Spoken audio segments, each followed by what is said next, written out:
RiceTVx, the mic's live wire. American Pitbull, real gold buyer. Sound money advocate, rights defender. In the crypto arena, he's the top contender. From the gritty streets of the digital age, Rice lays wisdom, chapter and page. Silver, gold, he stores only the bold. Land, life, and liberty, these values hold.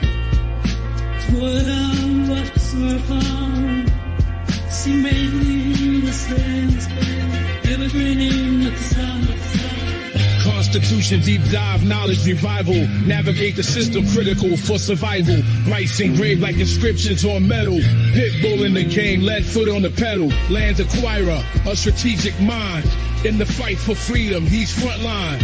Educator on rights, the law he'll explain. Chris Rice, the Pitbull, breaking the chain.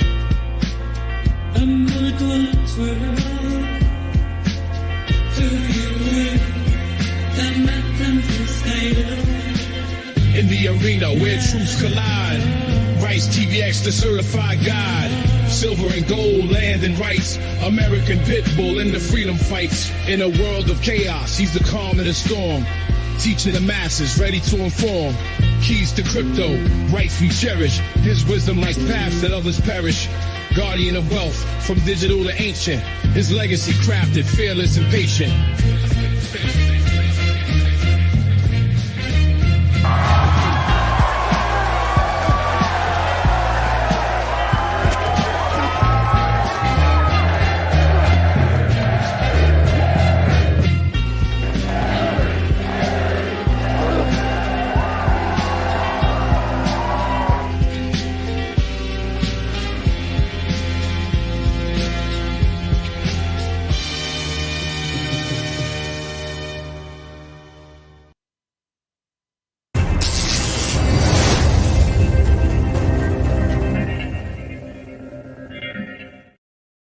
Real quick, before we begin, I want to encourage you, if you are not already subscribed to the channel, make sure you are subscribed. And if you are subscribed, make sure you are still subscribed. YouTube, unfortunately, has been unsubscribing a large amount of people over the past few months. So make sure you are still subscribed. And if you're not subscribed, what are you waiting for?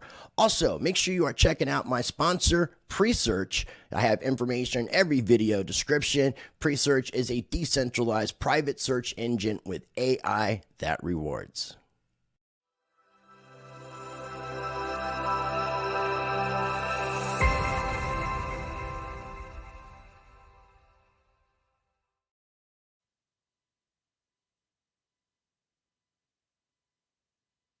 I said a bunch of words, but I was muted, so it doesn't matter. Check out this ad.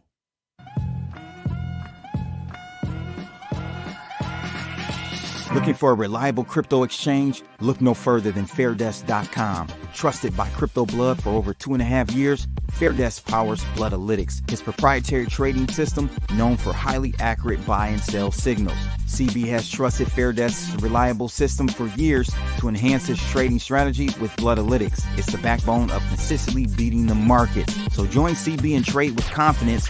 Use the link in the description below and get 1 month free of Bloodalytics signals. Fairdesk.com. Trade smarter, trade better. Trade smarter, trade better. But the best part about that whole advertisement is Crypto Blood refers to himself in third person. And there you Rice, go. And Rice likes that very much. So without further ado, here we are. I sound like a horse because I lost my voice in Nashville, North or Tennessee, the volunteer state. I tell you, that place is humid as hell, man.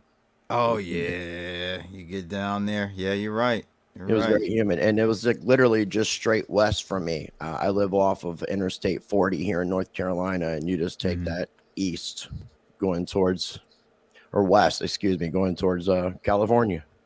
Eventually, you'll find Nashville. Keeper drove down, too. A few people drove down. Keeper drove from Columbus area, Ohio.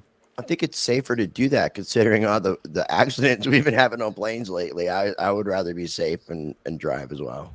Especially Especially what's going on, ladies and gents. Hit that thumbs up. Make sure you follow my man Rice right now. I got my links for him, or the links for him in the description of my video. And I'm I sure have he's got links mine. for him in the video description for my video. So if you guys There you happen to go. be watching over on Blood side, make sure you follow me over on the X. But again, links are down below on both of our channels.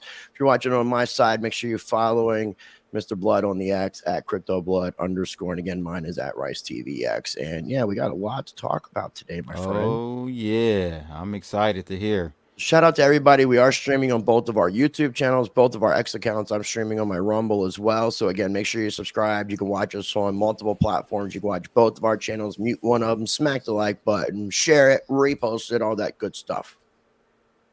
Yes, sir. Let me see what everybody has to say, man. We got T Will in the house. I saw your stream yesterday. Everybody was arguing about Top Signal and your game being rigged. Yeah. Yeah. Nice. And T Will, aka Twill, is how you like to pronounce it. He ended up winning yesterday. So there you go. Yeah, I saw that. That was cool. Shout out to Crypto Billy. He was out in Nashville, man. I got to see him and the whole crew. Nice. That was really nice. So it was really Nice. good to see everybody. And I saw something here about I never noticed Rice. Oh, I kind of actually did a little bit of a little twang there on purpose. But I've lived in North Carolina now for 24 years. And I'm 49, so it's a little less than half of my life. So it's combination of Washington D.C. and a little bit of North Carolina. Shout out to Wisdom Bars. Appreciate you joining us. King Chris Universe. Not yet. You got to find anything for clicks, and we're gonna do a contest for that, man. I guess I got to figure out something this week, and we'll do it for the new thing we're doing. How about we do that? Yes, and we're not gonna. Let's not say anything other than the new thing. If people really watch us, though, they might have caught on before. But check out the shirts that I'm wearing. You see my shirt? Free Ross. There you go. You see this one? Free Ross. Vote Trump. All right, there you go. Wisdom Bars. You got your answer there, buddy. All right. No, I'm not voting. I'm just promoting. Okay. Promoting Free Ross. Okay. And I'm not. I notice I'm not wearing this shirt right here. I'm just displaying it. Okay, so everybody can see what was given out. They were giving out these shirts to everybody. At the so they knew he was going to say this in his speech. I guess they assumed or wanted to pressure him. Maybe if everybody's wearing the shirts, you got a combination of Free Ross day one. I don't know about that one. But I did see Lynn, and I did ask her, how she felt about this, and of course, her answer is, "I hope Trump wins." So here's my my Litecoin Summit speaker pass, and then my Bitcoin 24 media. I don't have my band on me, but yeah, so that's that. Where's your Jerry Springer pass? I just have a business card from the producer that had brought me on. You still have that business card? Yeah, I'd have to find it, but yeah, I do. Saved it as a souvenir, man. Wouldn't you? Yeah, for sure. That's exactly what I did. I mean, look, dude, I got a I'm probably gonna make a lot of money off this one day, or a lot of Bitcoin. I'm probably gonna do like a physical, like an NFT with a physical item, because I have one of the unopened waters from Bitcoin 22 that they were giving out. Unopened. That was the second year they did it in Florida, in Miami. I think you were there that year. It was so hot they had water everywhere for free. Water is free, but bottled water isn't. Jerry. That's what Mr. And the funny thing is, they're just calling out your name. Yeah, that's all they're doing, right? That's all they're doing. So I heard that there was over 25,000 people in attendance. We got Donald Muhammad in the building. Not against freeing Ross at all, but I'm definitely disappointed nobody took the opportunity to mention Reggie Middleton. That's a whole nother rabbit hole. I wouldn't put those two in the same category at all. No, I got a lot of respect for both of them, and I think they would both agree that they shouldn't be, except for they both were in crypto. That's the only commonality, in my opinion. Yeah, Reggie's not locked up. Thank God. That's not the issue there. No, I don't have to wear a Band-Aid because apparently your ear can magically heal with Neosporin. Have you heard that? Everybody's like, how the hell did Donald Trump's ear heal so quickly? That's like a bunch of. I don't know if you've been like I couldn't really follow much while I was out of town, but when I got back, it's like this whole thing is a mess. It's like police are turning on Secret Service. I think that chick stepped down from the Secret Service. She did. She should have done the first day. Yeah, which I'll get into. I'll get into like the security stuff. I heard Keeper told me a little bit about it, but yeah, okay. We'd love to hear that. So. One, I'll say in retrospect, I thought it was really unfair that they didn't offer the same level of security for both RFK and Trump at the Bitcoin conference. RFK was on Friday. Trump was on Saturday. So Thursday trying to kill RFK. Come on now, Rice. Well, there was attempts already. At least one incident I know, somebody jumping a fence at an event he spoke at while he was running for president. But you got to understand that was when he was on the Democratic ticket. See, now that he's independent, the Democrats don't care about him, so they're not going to kill him. Right. So now RFK is scheduled to speak at Bitcoin well in advance. Like he had been known as, like he'd already been announced as a speaker for a couple months. There was not really any crazy security that day at the Bitcoin conference, but the day before at Karate Combat, I ended up showing up a little bit late or a little bit later, and apparently the RFK decided to come. Now, that was not announced. There was nothing planned for him to be there, but the Secret Service were there. So the Secret Service were not allowing you to bring inside a lighter or a vape. Those two things could not be brought in.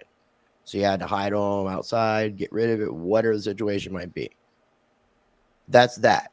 Now, you go to Bitcoin conference the next day, you could bring in your lighter and your vape. RFK was speaking there. He was scheduled. But you couldn't bring in the two items that you couldn't bring in last night at an event he wasn't scheduled at. So then Saturday, it's back to no lighters and no vapes at the Bitcoin conference. When you go into where Trump was speaking and RFK, there was a magnetron to scan your body and all that stuff. And Secret Service were pretty cool. But overall, now let me tell you some screwed up stories. Thursday was the industry day. You could go and get your passes and all that kind of stuff if you weren't industry, but you could still, as press, go all 3 days. Press people didn't get a chance to get in there, right? I heard. No, we got in there. I got in there Thursday. I got my pass. No, I'm sorry. The speech on Saturday. I did. I mean, and there was a section designated for. There was two designated press sections. One that was Secret Service approved, and one that was, I guess, conference related. And that place ended up apparently after so much time and not enough of the press, they allowed general public, like the general attendees, to sit there. But I ended up getting a really good seat. So Thursday, as I'm walking to the conference to get my badge because I moderated a panel at the Litecoin Summit that day. It was the last day of the Litecoin Summit. It was the self-custody wallet panel with Paul Pui from Edge, Bobby Lee from Ballet, Charlie's brother, and a gentleman named Tom Doletto from Arculus. And so after I was done with all that, then me and David Brumbelow walked to the Bitcoin conference to get our press passes. And as we were doing that, because he was a guest of mine, so as we're doing that, we run into Bozak, Miggy, and I can't remember somebody else. And Bozak I'm like, how is security? And Bozak's like, he starts laughing and telling me this story. He said some guy that I guess went in front of him or was going in front of him decided to had a knife in his pocket and didn't realize it and put it down. So Bozak gets the smart idea that he's going to go ahead and pick up the knife, put it in his pocket, and see if they notice that it's in his pocket. Come on, Bozak. What's going on? Bozak went straight through, got his credentials and all that. He ended up getting 2 badges because you know how Bozak is. Yeah, I know. Got 2 badges, came out and showed me the knife. Later that evening, he ended up giving me the knife. I was out and about, really couldn't do much with it, so I hid it and went back later that evening after we were done doing our partying, and I was able to retrieve said knife. Oh, round of applause. This is Ken Bozak gave this to me so he wouldn't go back into the conference, like be tempted to go back into the conference. Because I'm like, I think they're just going to kick you out because you're bringing a weapon, and they said not to bring a weapon. But this is my favorite souvenir of the Bitcoin conference. Shout out to Rice and Bozak for playing military mind games. Now, on the flip side to that, Keeper was with us. We saw Keeper at downstairs, first floor. There was this pizza kind of place that's part of the conference center, and they had really good breakfast. I'm down there eating breakfast. It was me, Mike, Life Size Box, David Brumbelow, and then Keeper comes in, I think, with Trade Fly, I think is his name, the guy that was with him. And Trade Fly was there. There were some local cops and stuff. And then me and Mike wanted to go smoke a cigarette. So we just walked outside, smoked a cigarette, no security. Walked right back in after we were done smoking. No security, no check, no nothing. And then we walked up to the second floor where the conference was. Now, in between us doing all that, me and David, and we're asking the local police separate times, like, hey, what's up with this unsecured door down here? There were plenty of police officers, but there was nobody doing security at the door. There's nobody checking anybody that were walking in. They said the Secret Service weren't concerned about it. Now, here's what I will say, though. Saturday morning, there was an email sent out, about updated instructions about what you can and can't bring to the conference. And it said that the Secret Service was sweeping the building between 5 a.m. and 8 a.m. Saturday morning. So I don't know if they felt secure enough that they didn't give a fuck about what was occurring before they had to make sure that everything was good, because combing the building was going to find anything that somebody could have left. But I think Bozak probably could have hid this someplace and retreated inside and stabbed somebody. I'm not saying Bozak would do that, but I'm saying anybody. If Bozak would look like Bozak, if Bozak looking like Bozak can sneak this into a Bitcoin conference, I saw a sheik in there. I saw a real sheik. I'm not saying he was a terrorist. I'm just saying he was a sheik. And I'm saying that Ken Bozak snuck this in. So anybody could have really done something, in my opinion. And I'm not 100% confident that the Secret Service 100% care. Yeah. Now, I contemplated not going to see Trump speak, but then I ultimately am like, well, if he's got the balls to speak, I got the balls to be there. So, well, that's what, unfortunately, people said at the rally in wherever, Pennsylvania, Butler. They said the same thing. Oh man, that's concerning, Crypto bro. Billy. As we're inside, because I had I guess we can go and start getting into the Trump speech, listen to it, react to it. So they're making us wait. Like, it was supposed to be at 2:00 p.m. Central Time, and it ended up being 3. So everybody's like in this big, 8,000 people in this huge room waiting for Trump, and there was this camera with a crane that was filming people for all the other people that weren't inside the room that were watching in various parts of the building. And apparently I was all over that shit. So I'm trying to find videos so I can add that to my collection. I'm surprised they let you in, Rice. I mean, I had a mushroom shirt on too. I mean, you had your firearms. They didn't. Yeah, Secret Service. And that was with David Brumbelow, who he's got a metal leg. We could have done all kinds of shit with that. Yeah, that's unfortunate. Secret Service. I hope you're watching. You failed yet again, ladies and gentlemen. Well, I mean, there was obviously nothing happened. So, I'm glad for that, as far as that's concerned. Well, that's just, it really is concerning because of what literally just happened a few weeks ago. So, very, very crazy. And that was outside. I think it would have been a lot harder. And I thought about it. I talked about it with many people. It would have been a lot harder to have done that inside than outside. Mm-hmm. That's why they said presidential rallies are a lot more iffy. Like, I was listening to a couple different people saying there's no matter what you do, there's always going to be gaps. That's why you have snipers on the roof. That's their purpose, is because you're always going to have gaps. So here's my question before we dive deeper into the Trump speech and get your reaction to it and recap. Overall, what was your take on the actual conference? You've been to a few of them now, Bitcoin conferences. Was this the best, least? Kind of give us your assessment on that. Okay, so I mean, as far as the speakers and stuff to that effect, it was the best. It was definitely the most historic because of the people. I mean, Donald Trump, a former president and someone who's running for president. That's a big deal. It is. especially, considering crypto. And then there were several different congressmen and senators there, Mm-hmm. in addition to a shit ton of celebrities. The booths, they had a lot of booths, but they weren't there wasn't really super great swag, but it was more professional booths in a sense. So they had their little mining area, art area, some of the gaming type stuff, like ordinal related, those kind of things. There was a game called BitBoy something, had nothing to do with Ben Armstrong. I've heard of that game. I think Yeah. they actually reached out to me or us to do some promos on that, I believe. I don't recall it, but Okay. um Bit my curious. Mom in the house. Shout out to her. three favorite booths that I had my best conversations with were Van Eck. Oh. That was yeah, no, I started out telling them how I felt about things. They were explaining stuff. A lot of those guys self-custody their crypto. They were just talking about the ETS being for their parents. Mm. But it was a pretty good conversation. Jan Van Eck was there, or Jan Van Eck, excuse me, the son of the founder.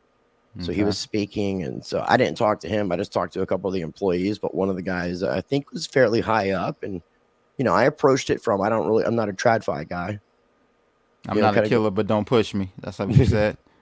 Basically, in other words, but yeah. Then my second favorite booth, and this is really a crazy one.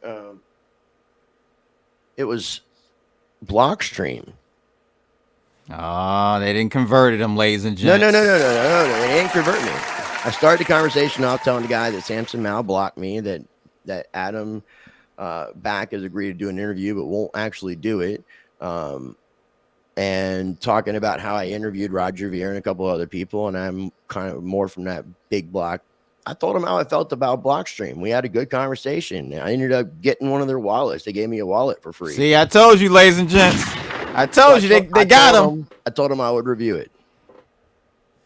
Told him I would review that. Speaking of, this is also in a swag bag from Litecoin. It's a Ballet physical Litecoin that's 0.1. So it's kind of like a Casacious coin. Yeah, I remember. Which one of the guys from the conference. Apparently, the guy that invited Donald Trump, and I forget his name. When we go over the speech, I'll cover some. I'll say who it was, but he had sent, because I guess he couldn't be there in person, or someone else had sent this and couldn't be in person, but they sent a 2013 Casacious coin with a Bitcoin to give to Donald Trump, so that when he came out on stage, he was officially a Bitcoiner. Now, wisdom bars, me and Blood hate on Blockstream. I told them, I said, I'm kind of one of those people that think that Blockstream hires Bitcoin developers because it's a way to pay them and not develop on Bitcoin and create solutions that they can profit off of. And they were just telling me that Liquid is not profitable. So I don't know what the truth to believe. But I told that's a conversation I had with them. I kept it real. That's why I said it ended up being one of my favorite ones, because of the fact that I went to both of these booths being who I am, saying how I feel, and still ended up having good conversations, which is really cool. The other one, my other third favorite, was Internet Computer Protocol, ICP. They had a nice booth. I like the idea of what they're doing. Found out how to go through a proposal process to find out about, how you do proposals for content, so you can cover content, and so try to do one of those. Definitely Rice not compromised, but I'm glad you guys are hating over there. I got a free wallet to review. It's an open source self-custody wallet, regardless of options. We even said that with Rock Wallet, as crappy as that wallet looks. Oh, that wallet, boy. That's a pretty awful wallet, but thank you for paying us. Yeah, a round of applause. I shouldn't say awful, just very basic, but I do like need some work. Aspect. Need some work. Yeah. We gave them some. They should pay us more. We consulted with them, basically, Rice. Yeah, in a sense. We made them do some process improvements there. I didn't know you actually wanted me to walk the dog with you, Crypto Billy, or Rice would have walked the dog with you. Okay, I promise. And we can walk the dog when you come visit me, man. We can walk the dog 24/7 if you want. Man, so do you think, you know, one of the reasons I was like, nah, I'm gonna sit this one out is because we've been to so many conferences, maybe not as many as Bozak, but ultimately, you know, where's the ROI on this? You did have a panel, a panel feature there at the Litecoin conference. That's great. I think that's great for you, more exposure for your brand. But other than that, do you feel like the ROI was there for you? Okay, so if we're talking about ROI based on like cost of getting there, my costs were basically the room.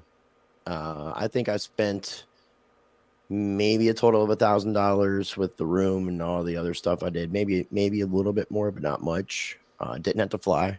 David covered gas. I covered a lot of Ubers. Mike covered Ubers. When we had to park, David covered parking and stuff. So we all kind of chipped in. So yeah, shout out to David 100%. Now, as far as this, when I told you I went to the Rumble booth. Okay, yep. Let me go ahead real quick and reveal this. Oh, here we go, guys. So I went to the Rumble booth because Russell. Get ready for this. So I saw TJ the night before from Hit Network, Discover Crypto, and he told me that there was a guy from Rumble at their party. By the time I got there, that guy had left. He apparently worked for corporate. So when I went to the conference, I saw the Rumble booth. I wanted to talk to the Rumble people, but I saw Russell Brand was there and he was taking pictures. But I was talking to the Rumble guy, making good contact. After I was done, I got in line to get a picture with Russell Brand, but Russell was already out of time and stopped. And then he was just giving everybody a quick hug. And as he got to me, I said, "Can I take a picture?" And he says, I gotta keep moving, mate. And we got a really bad picture that I'll share briefly, and I'll put this on social media, but I'm truly embarrassed by it because I feel like full screen, Rice. We look like disappointed lovers is just the best way that I will describe this. I'm trying to take choosy lovers. Okay, people, so don't judge me. It's a really awful picture of not only myself, but also Russell. It's probably our worst picture taking ever, and it just happened to be with us together, and we really look like disappointed lovers. There you go. Okay, that's it. No more of that. But yeah, so the contact that I talked to at the corporate contact that I met at the conference is going to get me in touch with their partnership program people, the ones that, you know, reach out and work with content creators.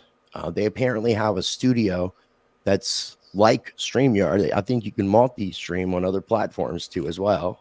Yeah, through their service. I've seen that. No, I've seen their service. And I think they but this I think is just a little bit further than just signing up for something, because I don't know if you can just sign up for it or if you have to be invited into it.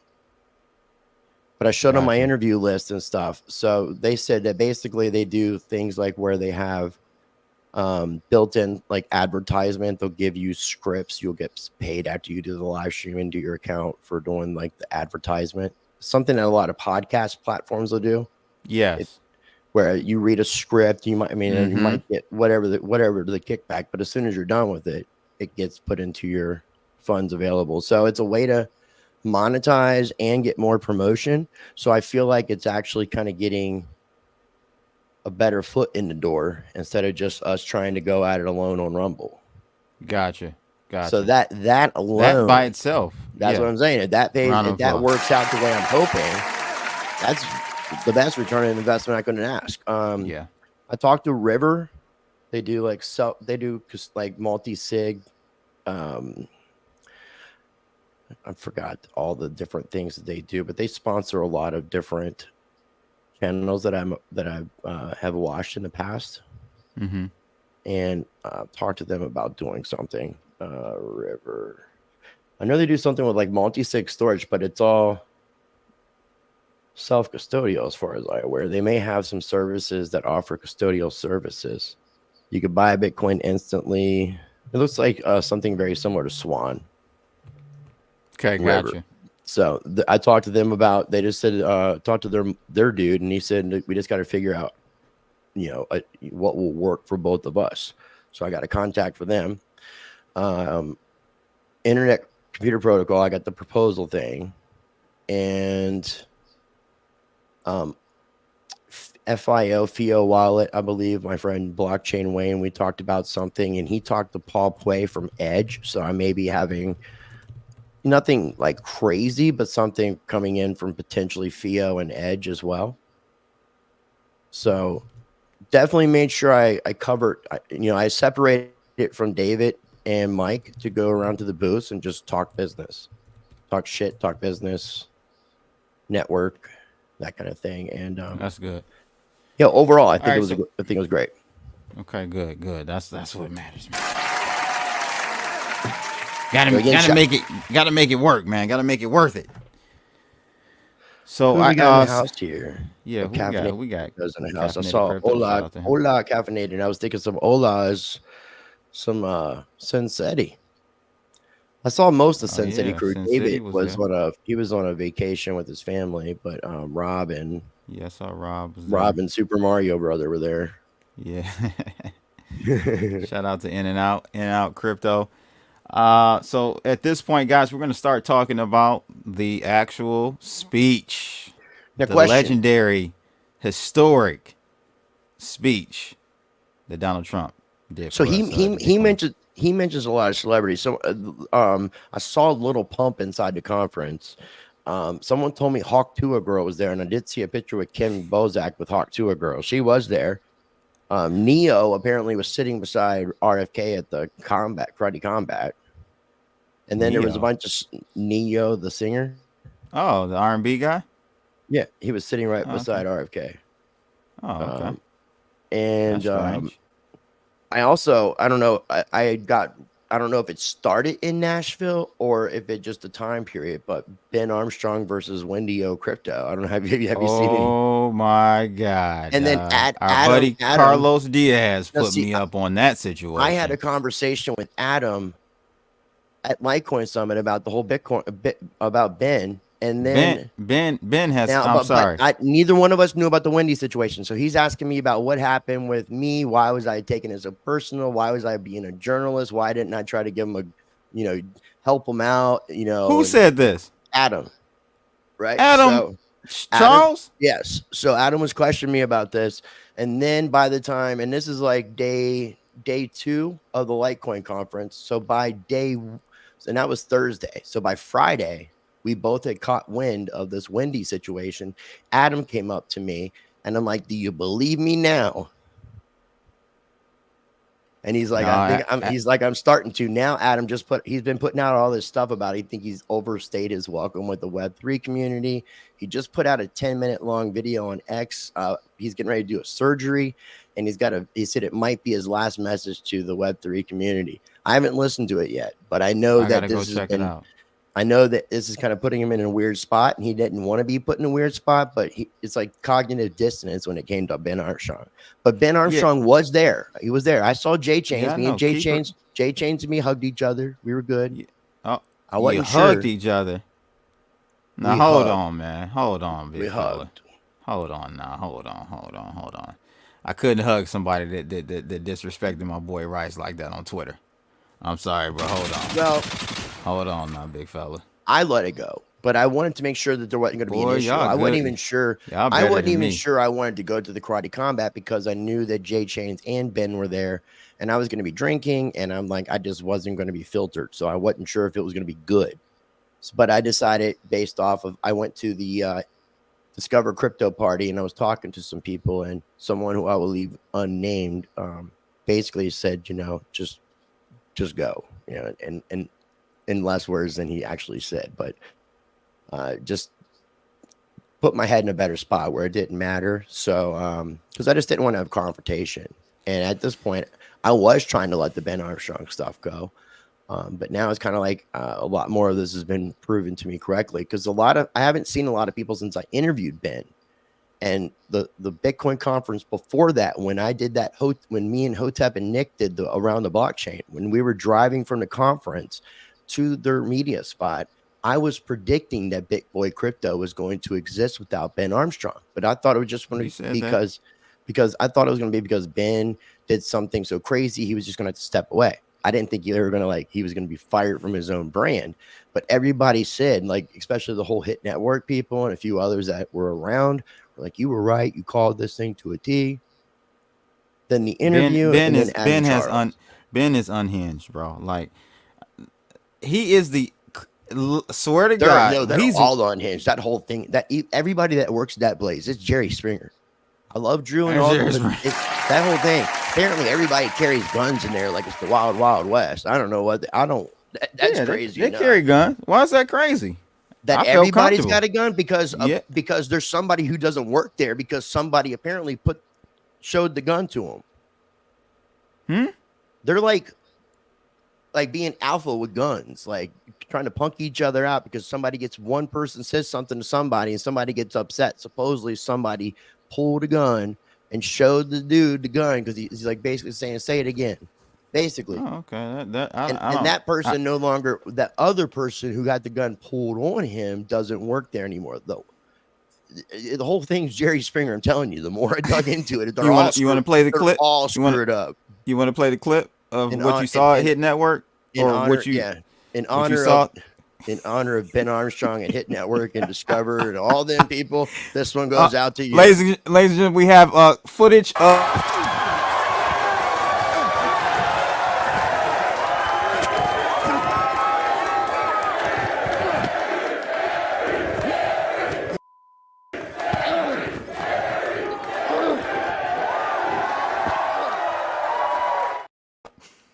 All right, people, smash that like button. Make sure you're following us both. We are both streaming on our YouTube, our X accounts, and my Rumble. Links are down below. Real quick, before we get into the Trump thing, I know we've been, but I got two things. Our people are used to long form. I got two things. True.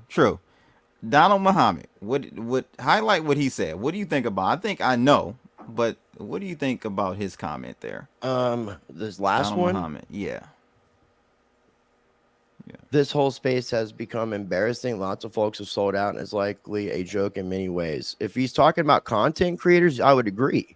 I mean, that's why I think that it's, when we have fun, we have fun. We do fun episodes. I might drink on some episodes, but stuff that's serious, I'm not on here like getting drunk and doing all kinds of stupid stuff. We try to take it seriously and we try to provide value. I'd like to think I'm speaking for you. We don't try to act like that shit. No. The only thing I tried to do is because it was such a big story and nobody knew what the hell was really going on in the public was try to give people an explanation for what happened. Yeah. And try to figure out what the truth was. It will come back, my friend. We will have a drunky rice night, I promise you. It's sad, man. And like I said, this new situation with Ben and Wendy. You mean Ashley?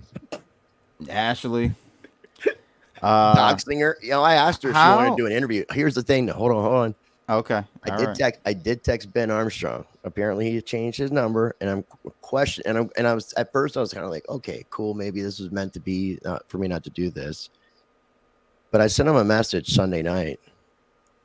Haven't talked to him since October, saying you and I need to talk, buddy. I want a live interview with you. If you're not interested, I'll release that omitted question. Ball's in your court.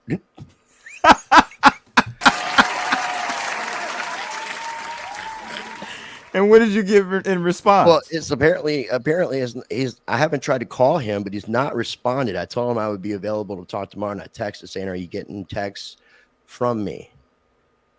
I would think he'd want to answer knowing what I was sitting on, because that's part of the shit too. Because Ben is trying to say that Discover Crypto has been money laundering through Bitcoin. And the thing is listen. Oh my! And I got an omitted it's question. It's the other way around. I know, and I have the omitted question where it basically it's coming soon. I'm just trying to figure out how do I want to package this thing.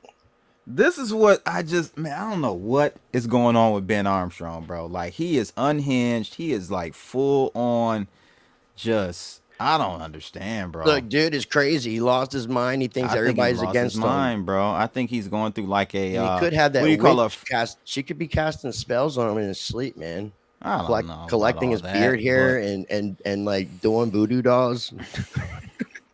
What do you call that? It's called schizophrenic paranoia or whatever. Bipolar. I would add bipolar. schizophrenic, paranoia. Yeah. That's But what it you got to looks add like. you got to add narcissist in there And too. he's- Though. So I it's think a long list. narcissistic. It's a long list of things. It's Narcissistic, I think bipolar.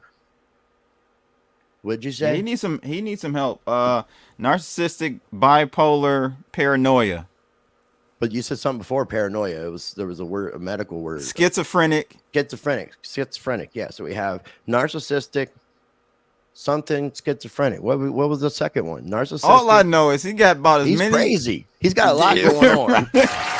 He's up there with Biden, brother. I mean, he got dementia, a schizophrenic. I don't know what the fuck. Who's got more?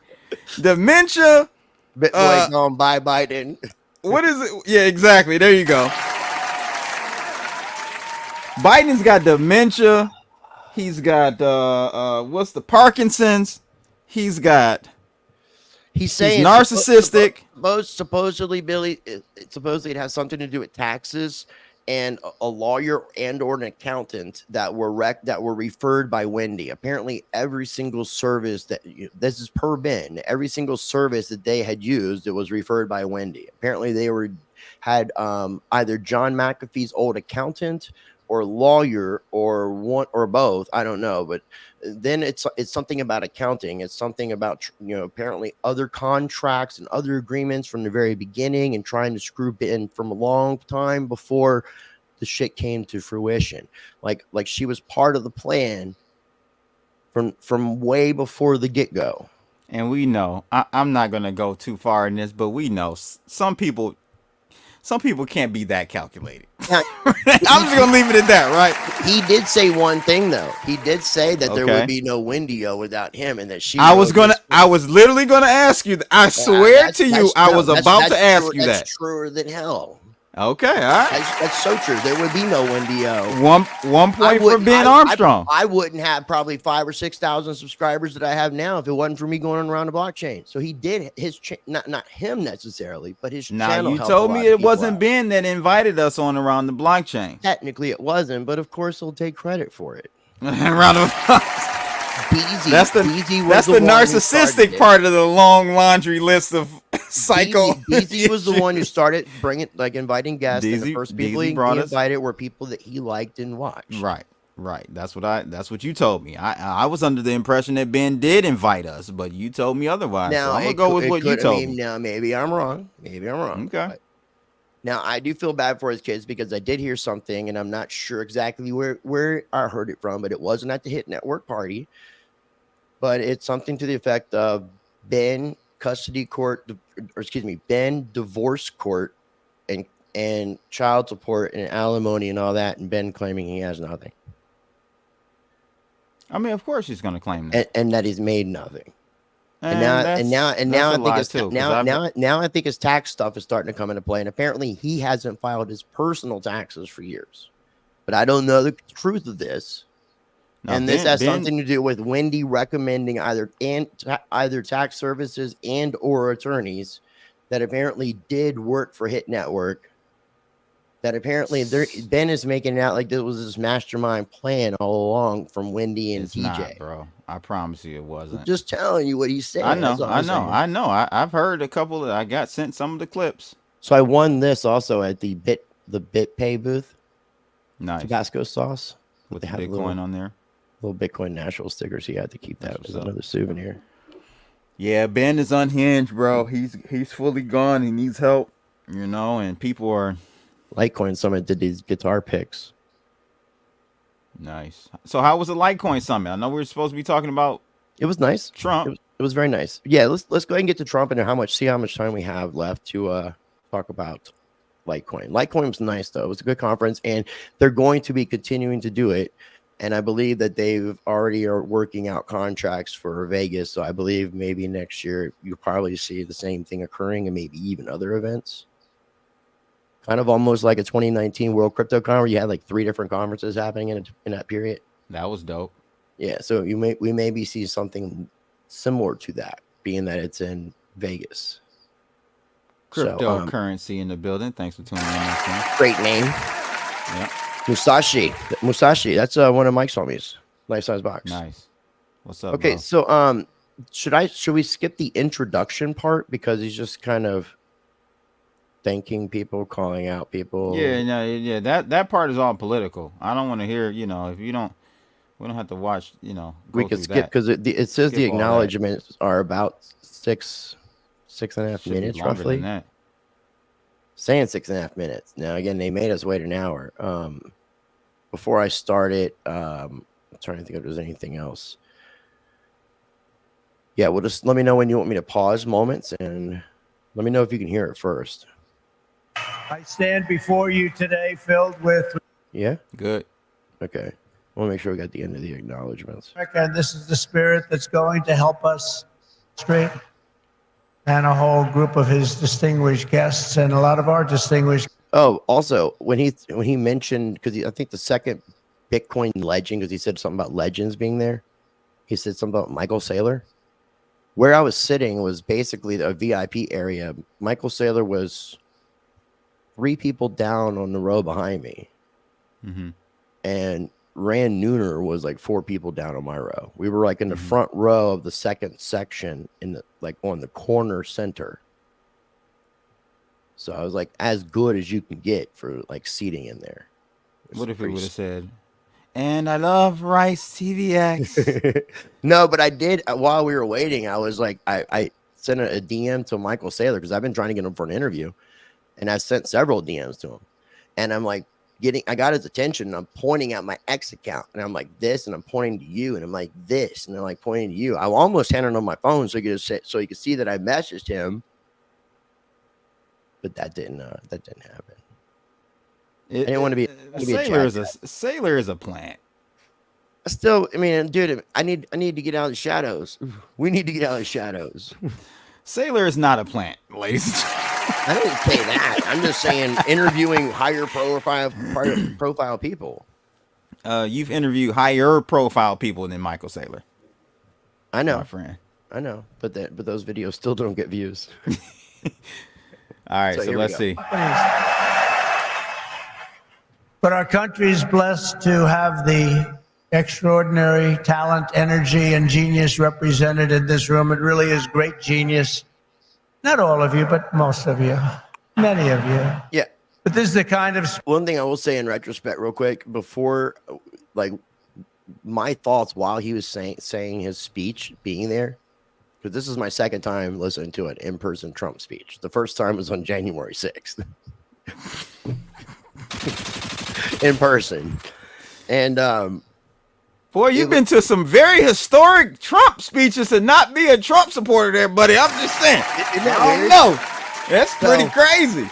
I was laughing so much. It was like the best fucking comedy routine. He was like, he's hilarious. But he was talking about himself a lot, and he was funny as shit. Talking about himself and just funny as shit. When he talked about firing Gary Gensler, we'll get to that point. But I didn't know you guys. I knew so unpopular. Yeah, I knew at that point. He didn't even know what the hell he was reading. I mean, okay, go ahead. All right, so here we are. Spirit that built America, and this is the spirit that's going to help us make America great again. That's what we're doing. I stand before you today filled with respect and admiration for what the Bitcoin community has achieved. It's incredible, actually. I sort of say to my sons, it's like incredible because they know so much about it. They're so aware of it, much more so than people that are a little bit older. But I say this is the steel industry of 100 years ago. It really is. I think you're just in your infancy. I can see it happening. In just 15 years, Bitcoin has gone from merely an idea posted anonymously on an internet message board to being the 9th most valuable asset anywhere in the world. Can you believe that? Is that right? That's a big deal. Pause. Whoever wrote right now is that. See, those are all context clues, Rice. That these teleprompters, teleprompters. I don't know how they had something on it because I could see straight through them, just like you could see straight through. Because they're angled, they're tilted at an angle on that mirror glass. I mean, whether or not he's reading, he seems to understand the concept of crypto. That is the one thing I got. Yeah, he does. No, I wasn't thinking I this give is him just that. a man reading some shit and didn't know what the fuck he was talking about. Is that figured right? I kind of feel like somebody's taking him to school. Is that right? I feel like it, man. Okay. Maybe All right, that let's smoke go. got blown up my ass. We'll see. Nah. I think he gets the concept a little bit. Think of that. It's already bigger than ExxonMobil. Soon it will be surpassing the entire market cap of silver. It's not bad. How about gold? Let's go gold.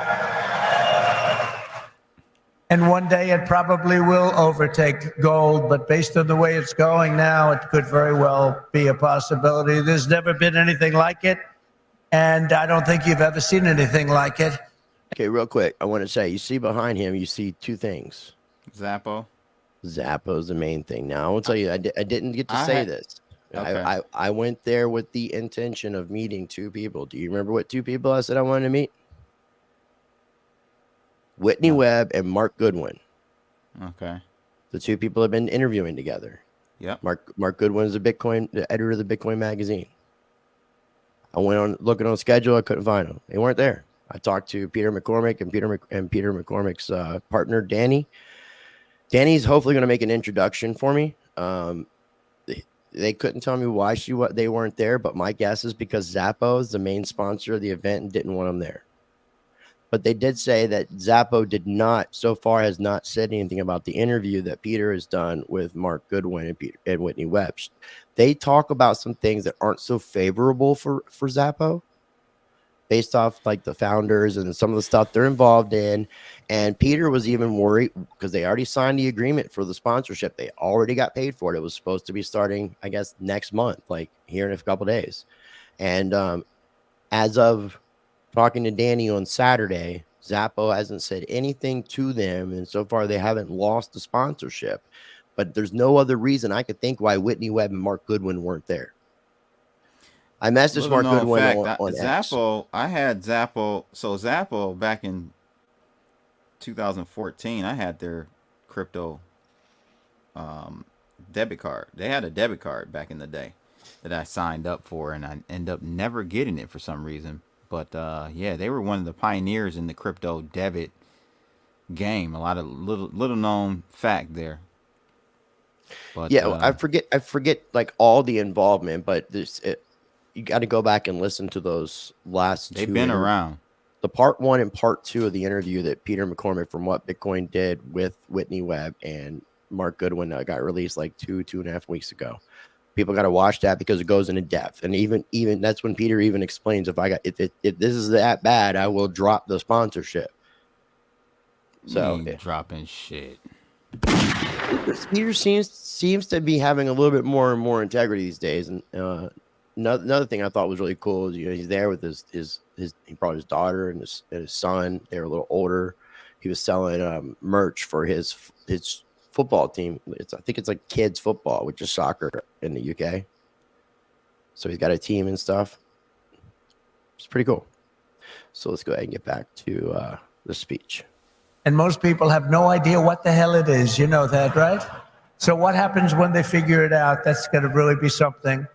Bitcoin is not just a marvel of technology. As you know, it's a miracle of cooperation and human achievement. And a lot of relationships that are formed. I just did a meeting, a roundtable with a lot of the leaders, and it's amazing. There's a great camaraderie.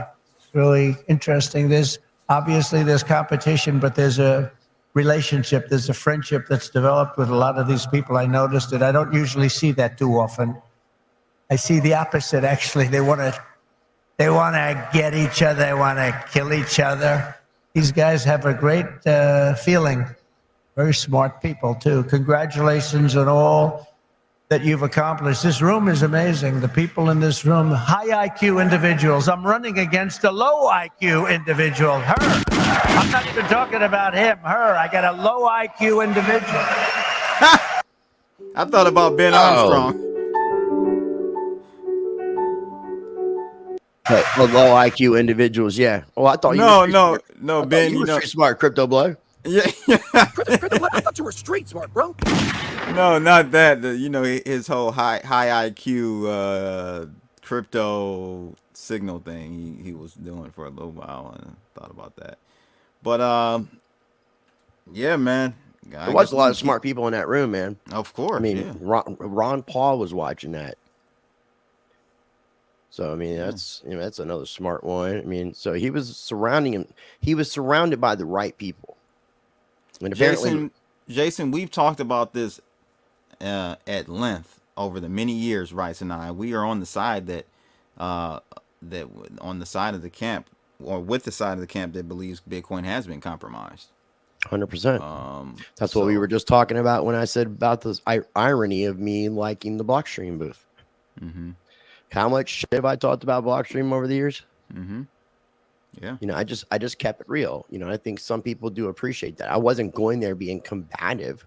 I was just sharing my feelings.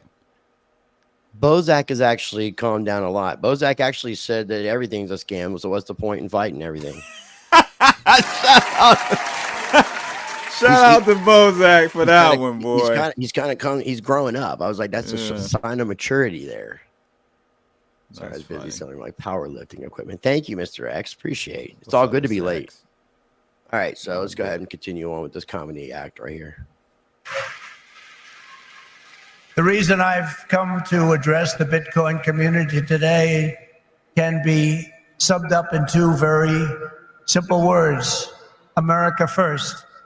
Hold on, man. Apparently, I didn't know more about this, but Matthew Millar, he lives, I believe, in the UK. He said that there's riots going on. Yeah, I saw that. And then he mentioned the Billy saying Southport stabbing led to a protest, which has turned riotous, and it looks like it may go national following the Uniting the Kingdom rally from Saturday. Wow, that's interesting. Definitely got to pay attention to that. Definitely shout out to Ron Paul, mad respect. Yes, indeed. Because if we don't do it, China's going to be doing, others are going to be doing it. Let's do it and do it right. My vision is for an America that dominates the future. We have the best economy, the highest standard of living, the safest and most beautiful cities.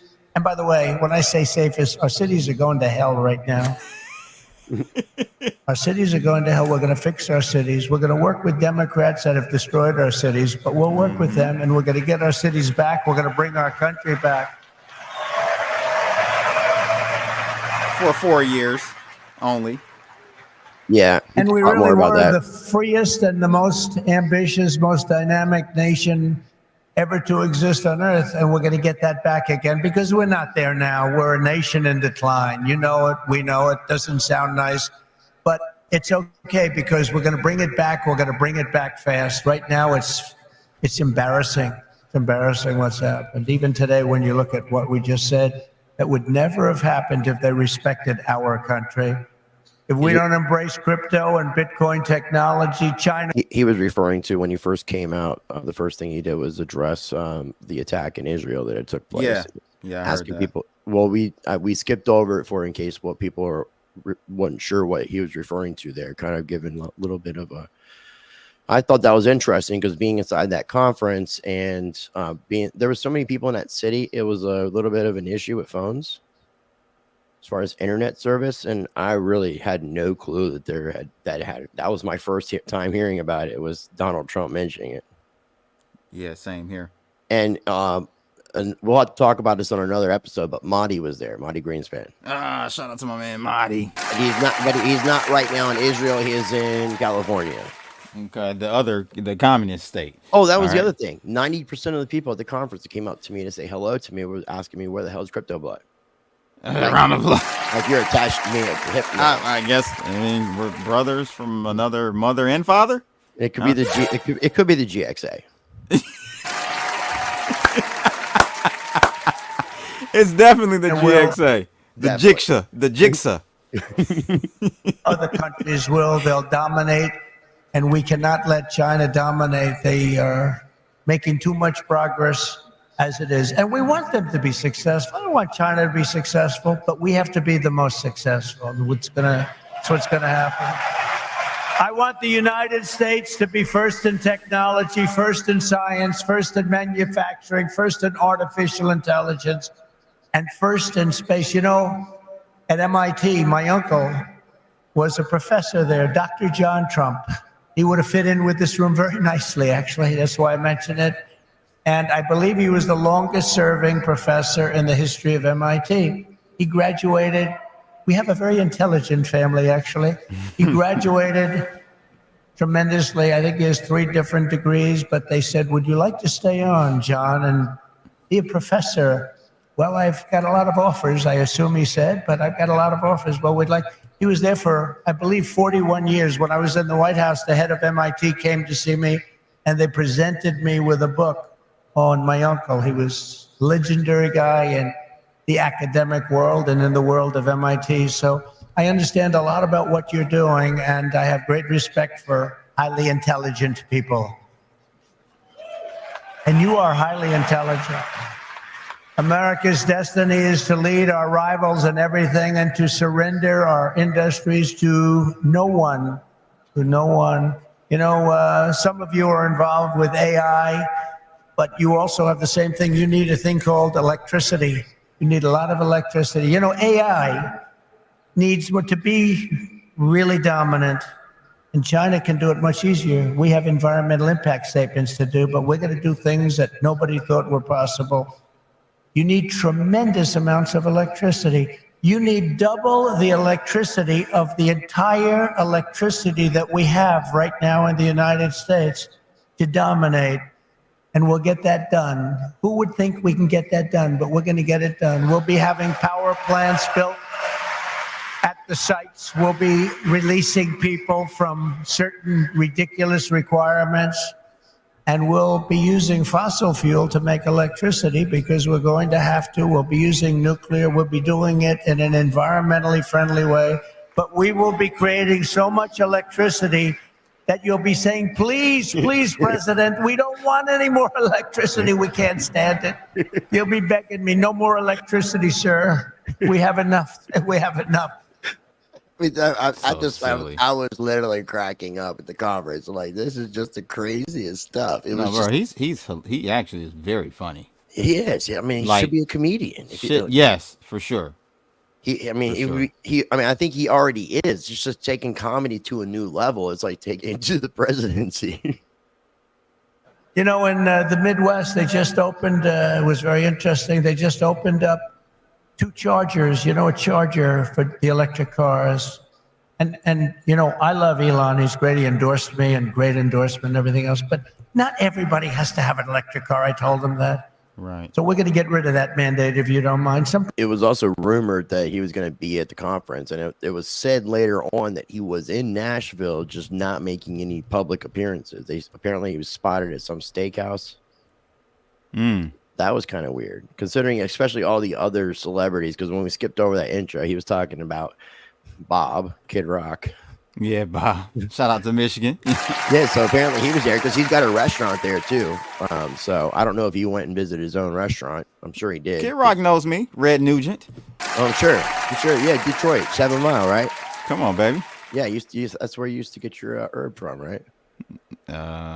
Young Bobby, no comment. White Bobby. Who was Casper? XRP Junkie said, "What happened to Casper?" I'm not sure. The Friendly Ghost or Jason? Yeah, I'm wondering. You're talking about Jason Casper. I'm not sure. Jason's probably safer than anybody at this point. I mean, the farmer who's like physically healthy, he has his own little form of food. He's got a farm. He grows. He's a farmer who trades Bitcoin. Well, how much cooler can you get? Rice, where do you stand as far as crypto being a tool for freedom after this convention? It's the same thing as any technology or any tool. It's not necessarily inherently good or bad. It's what it's being used for. So, I mean, no matter what, as far as central banks or totalitarian governments are trying to enforce, it doesn't matter because we still have the opportunity to say, fork you.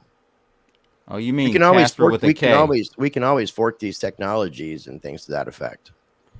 XRP Junkie, you threw me off because it's he's talking about a crypto. He's talking about a cryptocurrency, and I have no clue. I have no clue what's going on with Casper. Maybe pre-search it.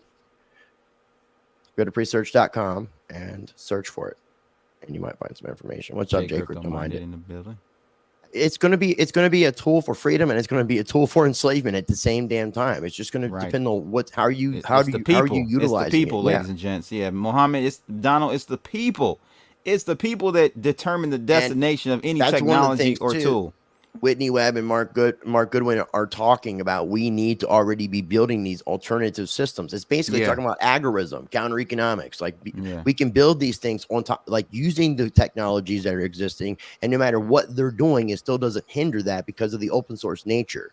So as long as you're dealing with completely decentralized open source projects, which there are some. A gun is nothing but a piece of metal, right? Without the shooter, protect or kill. Correct. So offensive. Same with the car. Good. So bad. it's the actual technology, Mohammed, is in the hands of us. The destiny of which way it goes is us. So we have to spread the virus of enlightenment and getting people unwoke. And to go back to what I used to say, when enough people take a stand, nothing can stand against the people. But it really takes enough people to actually do that, and we can make a change peacefully. But it really encompasses when enough people take a stand. What percentage do you think needs to be that enough people take a stand? Because we know it's not 50. It doesn't have to be 50%, but there's a threshold within the population. I think that needs to be higher.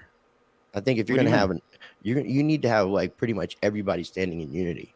No. I'm not saying 100%. I'm not saying 100%. You need to have at least half this country. No, you don't. No, you don't. In order to actually accomplish what we want to accomplish, yes. I don't think so, bro. And we would also need to win over our militaries. There's actually a mathematical equation or formula that I don't know what it is right now. A fork can be a weapon, and you can also weaponize a fork if you take. And I was actually mentioning fork you in regards to cryptocurrency because we've seen different forks take place with these cryptocurrencies. We could take Bitcoin itself and fork it and create our own and have our own Bitcoin.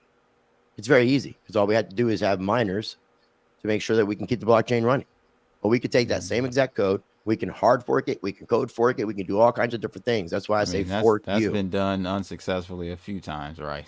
Right. But as far as what we give value to, if we got trapped into some CBDC system, we could give value to any single cryptocurrency or digital asset that we choose to, as long as we agree to do that, because that's what we're doing right now with the monopoly money of the US dollar anyways. Let's go ahead and get back to the speech, or whenever we get done. People want gasoline-propelled cars. Some people want a hybrid. And some people like the electric car. They're great. I think they're great. I think what he's done is great. And I think he understands it. I guess he probably wouldn't have endorsed me. He knows where I am on this. But he did. And it's just like they did these chargers in the Midwest. There are 8 of them. They spent $9 billion to build 8 chargers to charge up a car. And at that rate, it would cost approximately $12 trillion to put the charges in. Somehow that's not working. The country would have to file for Chapter 11. We'll do a chapter, it's called Chapter 7 instead of a Chapter 11, but it's the equivalent. No, we have to use our brain. We are the party of common sense, okay? We have to have common sense. But what we do have to do is we have to produce tremendous electric for AI. This is real quick comment. Yeah, he's wrong. Okay, the Republican Party is not the party of common sense. Neither is the Democratic Party. I wouldn't even say Trump. The MAGA party either, though. I wouldn't even say them. Not all of them. Not all of them. That's where I was going with. I feel like the MAGA party. Well, I haven't read or looked into it more than to know. Apparently, there is some leaked email with some transgender college student of J.D. Vance's that came out that the New York Times has apparently printed. What do you mean of J.D. Vance's? J.D. Vance has some sort of communication with a transgender former classmate from the school that he went to. It might have been MIT, if I'm not mistaken. I'm not 100% sure. But apparently that email got leaked to the New York Times. And the New York Times and all these other people are talking about this email. And they're talking about as a possibility they might have to take Vance out of that VP position, depending on how I haven't, because he was talking negatively about Trump and some other stuff, supposedly. So I don't know. I don't know enough about it. I don't know enough about it. I just know it happened. We're not. What network did this? New York Times. Oh, so they didn't block it from sharing it on all of the socials until after the election. Oh, okay, right. Wrong people. Wrong side. Sorry. Yeah, we're talking about the Hunter Biden. I don't know if laptop. it's something that resurfaced, but yeah, I'm seeing something about. And he talks about hating the police. That was something I had heard. A few other different things, but and telling like the transgender person that he loved them. So maybe he liked this transgender person in maybe a not more than just friendly way. But see, here's my thing. New York Times is so quick to put this out. How have they? But everybody's validated reporting on this? it. Everybody's reporting on it. CNN, The Independent, Yahoo. Oh, OK did you just Magazine, say CNN, bro? Fox News. Did you just say Fox News, bro? Times of India. How's that? Do you get where I'm going with this? Fox Yes, News I do, but is I understand- Rhino News. I understand this shit's controlled, Republican in man. name only. They're all going to go against this guy, I'm bro. just He's not. saying what happened. That's all I'm saying. I'm not saying anything more than I just heard that this happened. That's all. Making you aware of it since I'm your news source. Thank you. Calm Yes, down, you are. man. Thank you. Calm down there, Red Nugent. Thank you. And for all of the other things, including the things that you're doing, and we'll get it produced, and we're going to get it produced fast, or we're not going to be able to compete with China and other countries. So we're going to get it produced fast. This afternoon, I'm laying out my plan to ensure that the United States will be the crypto capital of the planet and the Bitcoin superpower of the world, and we'll get it done. That's pretty cool. I like the fact that he said that, but again, it's like you got 4 years. What's going to happen after the 4 years? Who's going to be your running mate? Is there going to be any other Republican with any sort of charisma that could possibly be something other than Vance? So it's like, are we screwed after? Are we screwed after 2028? Yeah, So that's what the conclusion I came to, Rice. Okay, and that's why I'm only slightly excited about Trump getting back in for another 4 years. So what you're saying is you're midterm excited, not short, not long, but mid. The next 4 years you're bullish. Next 4 years you're bullish. Yes.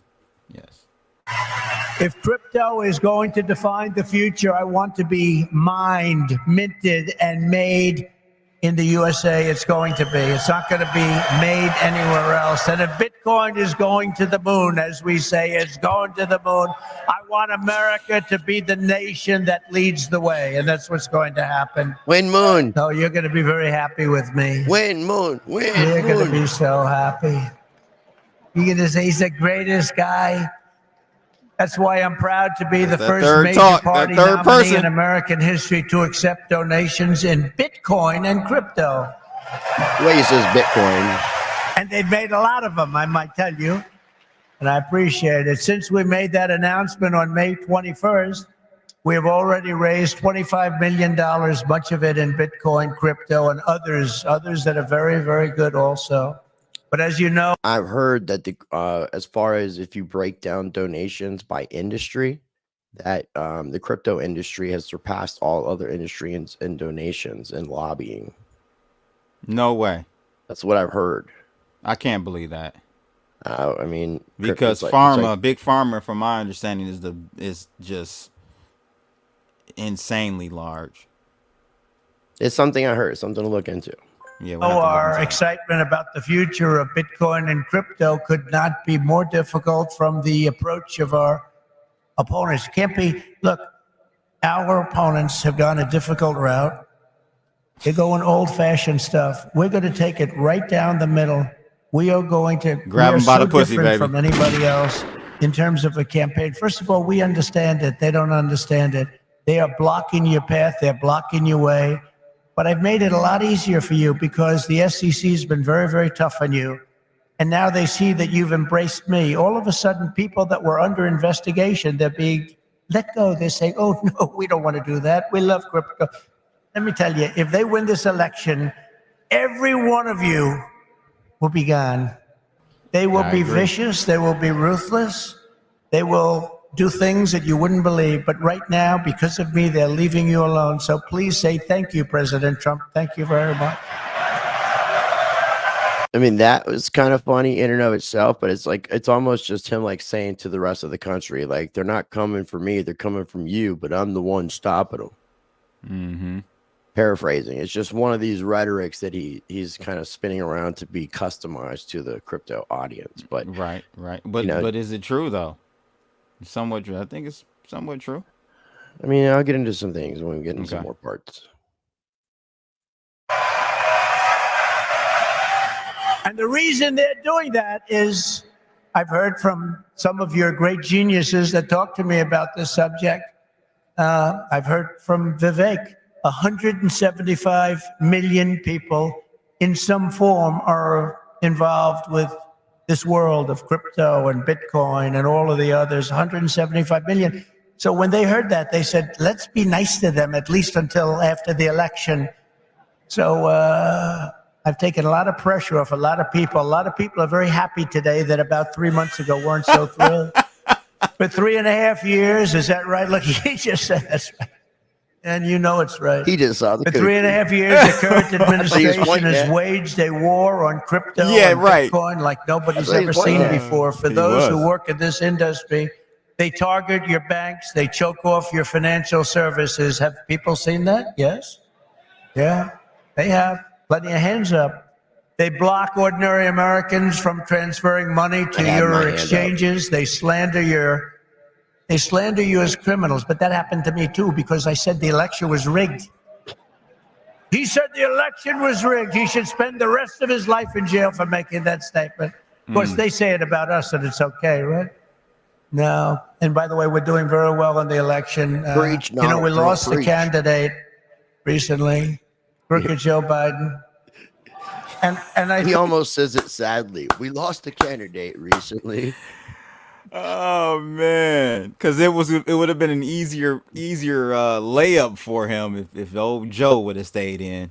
By the way, I don't know how you have a person drop out because of age, but not drop out. Everybody's saying the same thing. If you're not competent enough to run for president or to be president and to run and be president, then you're not competent to remain president. Let me take it a step further, Rice. So the DOJ, I believe, found him incompetent to be put on trial for the the documents that were in his. That was 6-7 months ago. Yeah. He was still competent enough to run the country. Run the country. Because they knew that the incompetent old man wasn't actually in fact running the country, and they wanted whoever the puppet masters were with Weekend at Binance to continue being puppet masters. But see, this is why I can't stand the Republicans either. But this is why I can't stand the Republicans. The puppet masters can't be puppet masters, and it screws up the whole puppet show.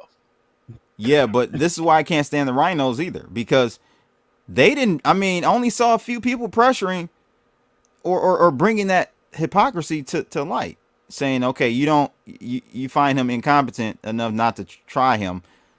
Why is he still president? That was 6-7 months ago, or maybe even a year ago. And the rhinos ain't saying nothing. Of course, the Democrats ain't saying nothing. It's just I can't stand neither of them, bro. That's why I try to tell people. I'm a political atheist. Do you think Trump is on the rhino side? I mean, I have to go back and find the actual mentionings of it. And I don't know why my mic keeps fucking doing this. Let me move it from my fucking mouth and see if this helps. I don't know.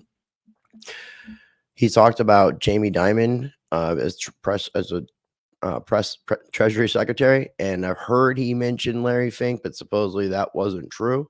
So I'm not sure, but why would he be suggesting either one, especially Jamie Dimon, who is pretty much a convicted criminal?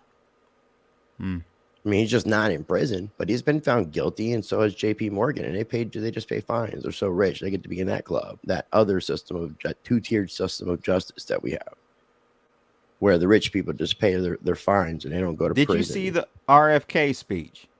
Plus, no, I didn't. I got to go and listen to it. No, I didn't go. Okay.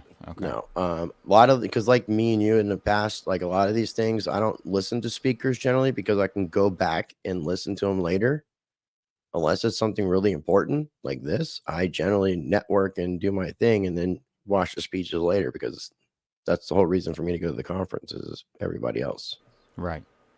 But remember who the Treasury Secretary was under Trump and his administration from 2016 to 2020?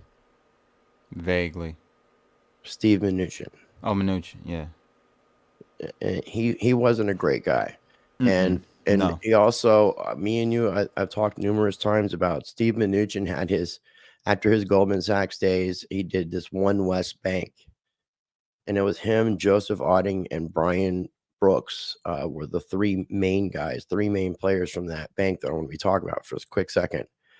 And what they mentioned was Steve Mnuchin gets put in as Treasury Secretary. Joseph Otting gets put in as the comptroller of the Treasury, and Brian Brooks becomes Chief Legal Officer at Coinbase. Brian Brooks was working with Circle Invest with Coinbase's partnership for USDC. Gets that going, gets that rolling and all that. Before he's getting ready to step down from the CEO, the Chief Legal Officer of Coinbase position, he does a lot of interviews talking about the private sector, talking about kind of where I want to go and stuff that Whitney Webb and Mark Goodwin have been talking about. But the private sector needs to develop this, not the government.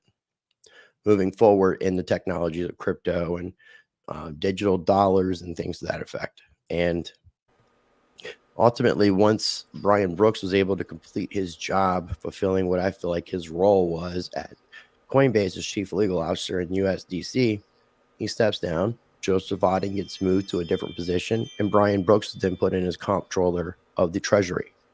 To me, like his reward for doing a good job as Chief Legal Officer of Coinbase. So this makes sense when Trump says something here in a moment, because there's two things that Trump talks about in this speech that I'll relate what I just said back. Thought we lost this wonderful person, and he's actually a terrible human being, if you want to know the truth, so don't feel sorry. And we have another he's the worst human being. And I sort of made an analogy last night. Last night, think of this, I was speaking in front of a very powerful and very strong, very religious group, Christians, evangelicals, Christians. And then today I come in front of Bitcoin, and now I'm going to Minnesota to do a rally. That's almost like my life is it's so great. almost a Jesus Christ pose that he did there when he talked about the Christians and then spreading his arms out. And you can tell he's not a Christian the way he mentioned Christians. Well, no, because at that very event, almost like those Christians, you know. Well, Donald Trump, when he was addressing them, he said he was a Christian. Man, that nigga ain't no Christian, bro. Nah, he's talking very highly about who saved his life, man. He said it a couple times. Of course, I know. He ain't no Christian. So whether he is, he's too rich to be a Christian. Round of applause to that. Whether he is actually, he's saying it is what I'm saying. You know, there's a ceiling, Rice, on Christianity, right? You know that, right? Like after you get over, let's say $500 million. You're no longer a Christian or a Muslim or a Jew. Well, there's that verse that talks about it would be easier for a camel to cross through a needle, like an eye of a needle, than it would be for a rich man to go to heaven. Now, hold on. The needle they're referring to is not an actual needle. Well, I've also been heard it had to do with rope going through, not necessarily and you could get rope, but it's very difficult to get the rope to go through because it takes a long time. So it just could be misinterpretation. Enough of our Bible study. The richer you get, the harder it is. I get it. And again, but it also goes back to what I try to say before, which is politicians just sometimes say things just to say it, which they do that. Sometimes? They do that all the time. All the time. All politicians generally are empty promises is what I call them. But I cover a lot of territory. I go from religion to Bitcoin to a rally. And I don't get it mixed up like other people do.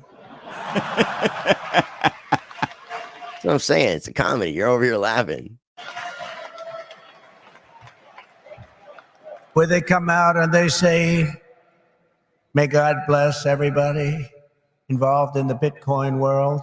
But actually, we mean that because you need blessing, because you've got to do something very spectacular. But we had an incredible time last night talking to Christians, largely Christians, a Christian group. And this is so great. And then we have a very big rally in Minnesota. Hasn't been one since 1972. Richard Nixon, can you believe it? And I think we're leading Minnesota, but there's some hanky-panky that goes on in Minnesota, but I think we're doing good. So we're going to leave here. We're going to go there for a big rally, but this is such an honor to be with you. Sadly, when we see the attacks on crypto, it's a part of a much larger pattern that's being carried out by the same left-wing fascists who weaponize government against any threat to their power. They've done it to me. Did you see I just won the big case in Florida? Thank you very much. The big case. Thank you very much. Good. Now it's a big case. That was the document case. I have Presidential Records Act on my side. Biden didn't. By the way, Biden, they said, here's what they said. They said, oh, yeah. You mentioned he's guilty as hell, but we're not going to charge him because he's incompetent. I won the case the old-fashioned way. It's called you win. I wouldn't have wanted to win the way he won. Trump won the case because they called him incompetent. Think of this. So they called him incompetent. So he's incompetent to run for trial, to stand trial, but he's not incompetent to run the country. How does that work? That's right. That's exactly what me and you were just talking about. just talking about. Yeah. Yeah, I had to use the restroom. So insane, bro. It is insane, dude. This whole thing is insane. This whole show we're watching, this virtual reality show that we're watching unfold in real time, it's insane. Yeah. Wow. But he's not doing it anymore because he didn't do particularly well in the debate. Did anybody watch the debate? Not too many people. Somebody said to me, you did horribly in the debate. I said, why? I said, because there's no way he can continue forward. That's how bad he was. He said, I understand that. And that's exactly what happened, actually. We had a great debate. It was a tremendous debate, actually. And since then, hey, look, you have to open the eyes. You have to see what's going on. We have a country to run. The problem is that Kamala is worse than Joe. Is worse. She's a radical left lunatic, defund the police, all of the different things. And so far she's got a little honeymoon going on right now. But when people... they call her the diversity hire, I guess, is what they're using as the DIE or the DEI. I don't want to say DIE, but it's DEI. But she's the diversity hire. No, every time these stupid ass corporations incorporate DEI, they DIE. Round of applause for that. That's what they should be, just die. That's what it should be called. Hear about her. And she's against crypto, by the way, and she's against it very big. So I just want to let you know, you got to get out. You got to get out and vote. It should be no surprise that these same totalitarians are hell-bent on crushing crypto and obliterating, and that's what they want to do, and that's what they are stated. They're there right now. You have the SEC, you know what they're doing, obliterating Bitcoin. The reason could not be more clear, because Bitcoin stands for freedom, sovereignty, and independence from government, coercion, and control. The Biden-Harris administration's repression of crypto and Bitcoin is wrong, and it's very bad for our country. It's really quite un-American. As you know, 6 days ago, we officially defeated the worst president in the history of the United States. I believe he was the worst president in the history of the United States. Yeah, you're muted. I have to agree with you, Trump. I was gonna say, I heard that RFK did have a good speech, and maybe I should check it out, and we can do. Yeah, we might need to do a reaction to it. Yeah, I think so. Because I think it's a little bit more pro crypto, from what I'm understanding, and very specific on like buying and adding to the Think of it. Okay. Millions and millions of people have come into our country. They've come in from jails. They've come in from, think of it, insane asylums, mental institutions. They've come in as terrorists. We have the largest number of terrorists coming into our country right now. The same people that you just heard about from Israel, that did that in Israel, they're coming in and nobody checks them. Nobody knows what's going on. We have no idea what's going on. They've lost control of our country, and only bad things can happen. So it's not going to be that way. We're not going to let that happen. We're beating them, and we're beating them badly, and we have to make sure that we do. We need to do it for our country. And you can't just be a fighter and have your man lose the fight, or woman, but in this case, a man. He's losing the fight. He's down by 15, 16, 17 points. They say that you're not going to win, Joe. You got to get out. He didn't want to get out. He said, I'm not getting out. He said, you're getting out. He said, I'm not getting out. I got 14 million votes. I'm not getting out. They said, if you're not getting out, we're going to institute the 25th Amendment on your mental competence. He said, like I said before, I think I'm going to get out. Okay? And they got him out. But it's like, think of this. You fight, you're in a campaign. You spend a lot of money, a lot of time, a lot of effort, and he's losing. And then they say, let's take him out of the fight. We'll put a new fighter in there. The new fighter is her, probably my second choice. He will Not always her, the be my singer. first choice, but she'd be my second choice. Her Obama. Again, Yeah, that is just, it feels hard to say.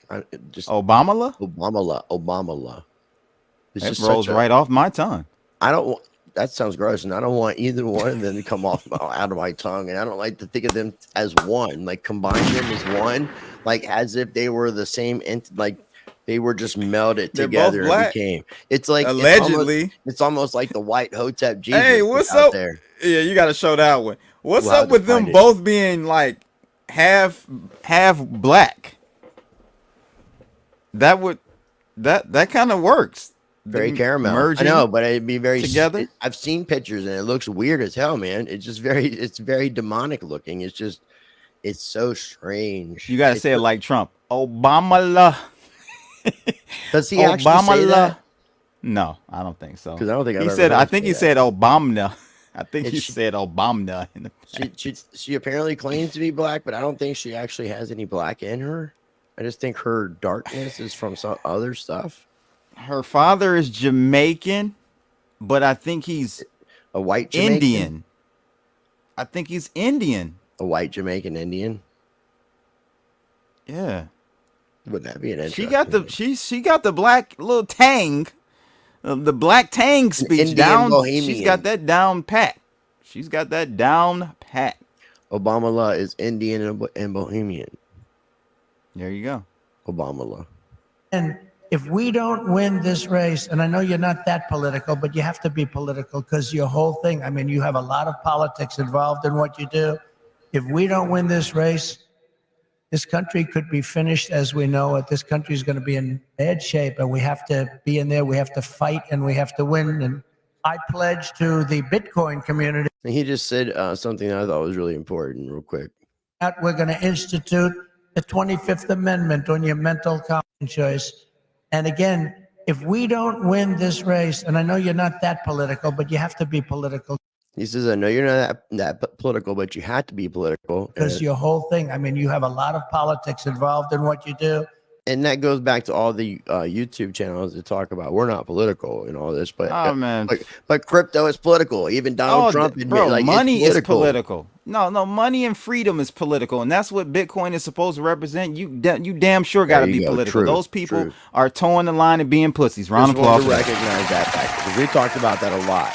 Yeah. If we don't Yeah. win this race, this country could be finished as we know it. This country is going to be in bad shape, and we have to be in there. We have to fight, and we have to win. And I pledge to the Bitcoin community that the day I take the oath of office, Joe Biden, Kamala Harris's anti-crypto crusade will be over. It will end. It'll be done.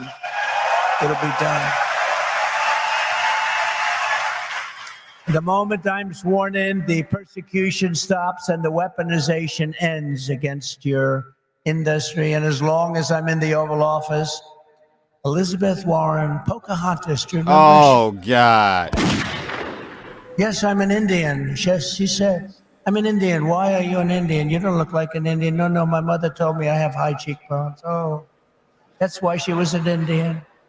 So I named her Pocahontas. These Democrats are delusional, bro. Elizabeth Warren and her goons, and she's very nasty to you. She hates your people. She hates everything about you. Will keep their hands off Bitcoin. They're going to keep their hands off crypto. They're going to let it grow. We're going to let it grow. On day one, I will fire Gary Gensler and appoint a new SEC chairman.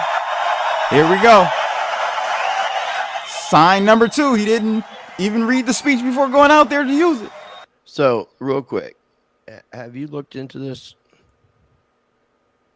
Have you looked into what he just said? Yeah, I reported on Gary Gensler actually, and I said this in the stream the other day. I said, now we know why Gary Gensler jumped out there ahead of Trump's speech, because he probably got wind that he was going to say that in his speech. He jumped out there, or at least there were rumors that Gary Gensler last week said he will not be or will be stepping down come 2025. Yeah, I don't know if you heard about that. I don't know how. Yeah, I haven't seen that, but I don't know how this works. But I was looking up about, can the president fire the head of the SEC? And the SEC is a 5-member board of commissioners. Members are appointed by the president with the advice and consent of the United States Senate. The president does not have the authority to remove members once they're confirmed. Now, once he gets into office, I'm assuming he's allowed to select his own board. Yeah. And then once the board is selected, then he can't fire the board. He can't fire anybody once they're selected. But it sounded as if it was the president that was the one that chose. But generally, and it says the president also designates one of the commissioners as the chairman, the SEC's top executive. However, the president does not possess the power to fire the appointed commissioners, a provision that was made to ensure the independence of the SEC. So those are the two things that I wanted to make sure that we were aware of, right, when he's making a statement. Because again, not everything you say is 100% true, and it's not exactly the way you're saying it's going to be either. Listen to this part. That unpopular.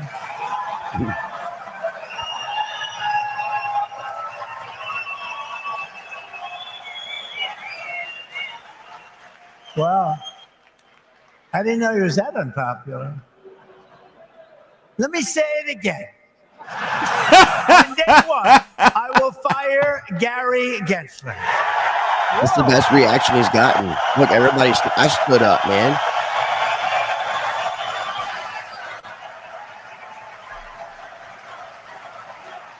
I'm like, you see that where the chair, let me fuck my fucking microphone, man. I need to get this thing fixed.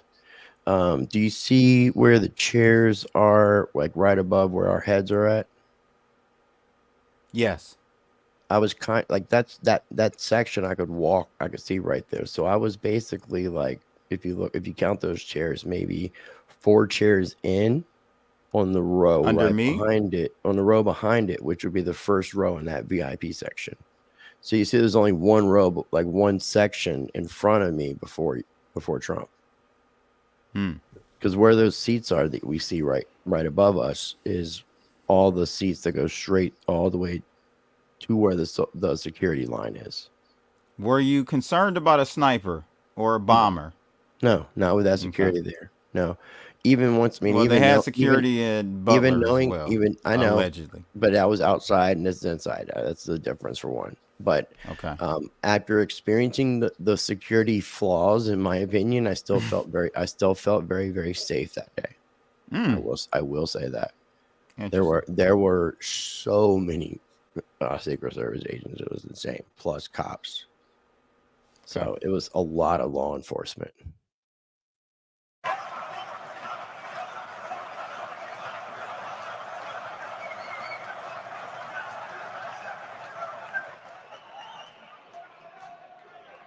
I will appoint a new SEC chairman who believes America should build the future, not block the future, which is what they're doing. And Kamala Harris wants to make him Treasury Secretary. That's not good. That's not good. He was Hillary Clinton's finance person. Did you know that? Crooked Hillary. Remember Crooked Hillary? Do you remember her?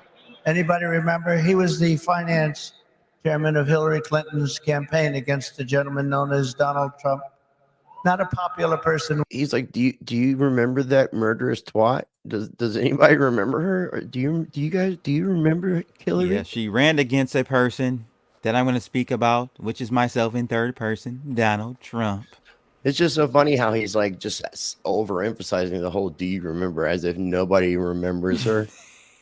Like, how can you forget the twat? You know, it's the Wicked Witch of the West, man. You can't forget her. Within the she's unforgettable.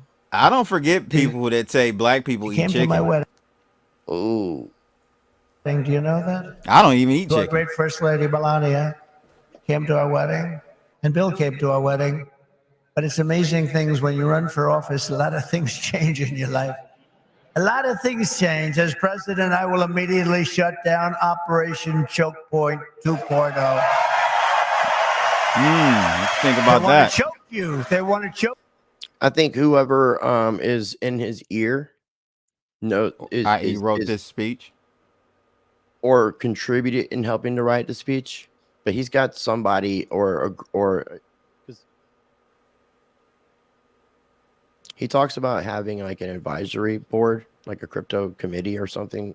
But I imagine with someone like Vivek, he's probably in his ear pretty heavily. Yeah.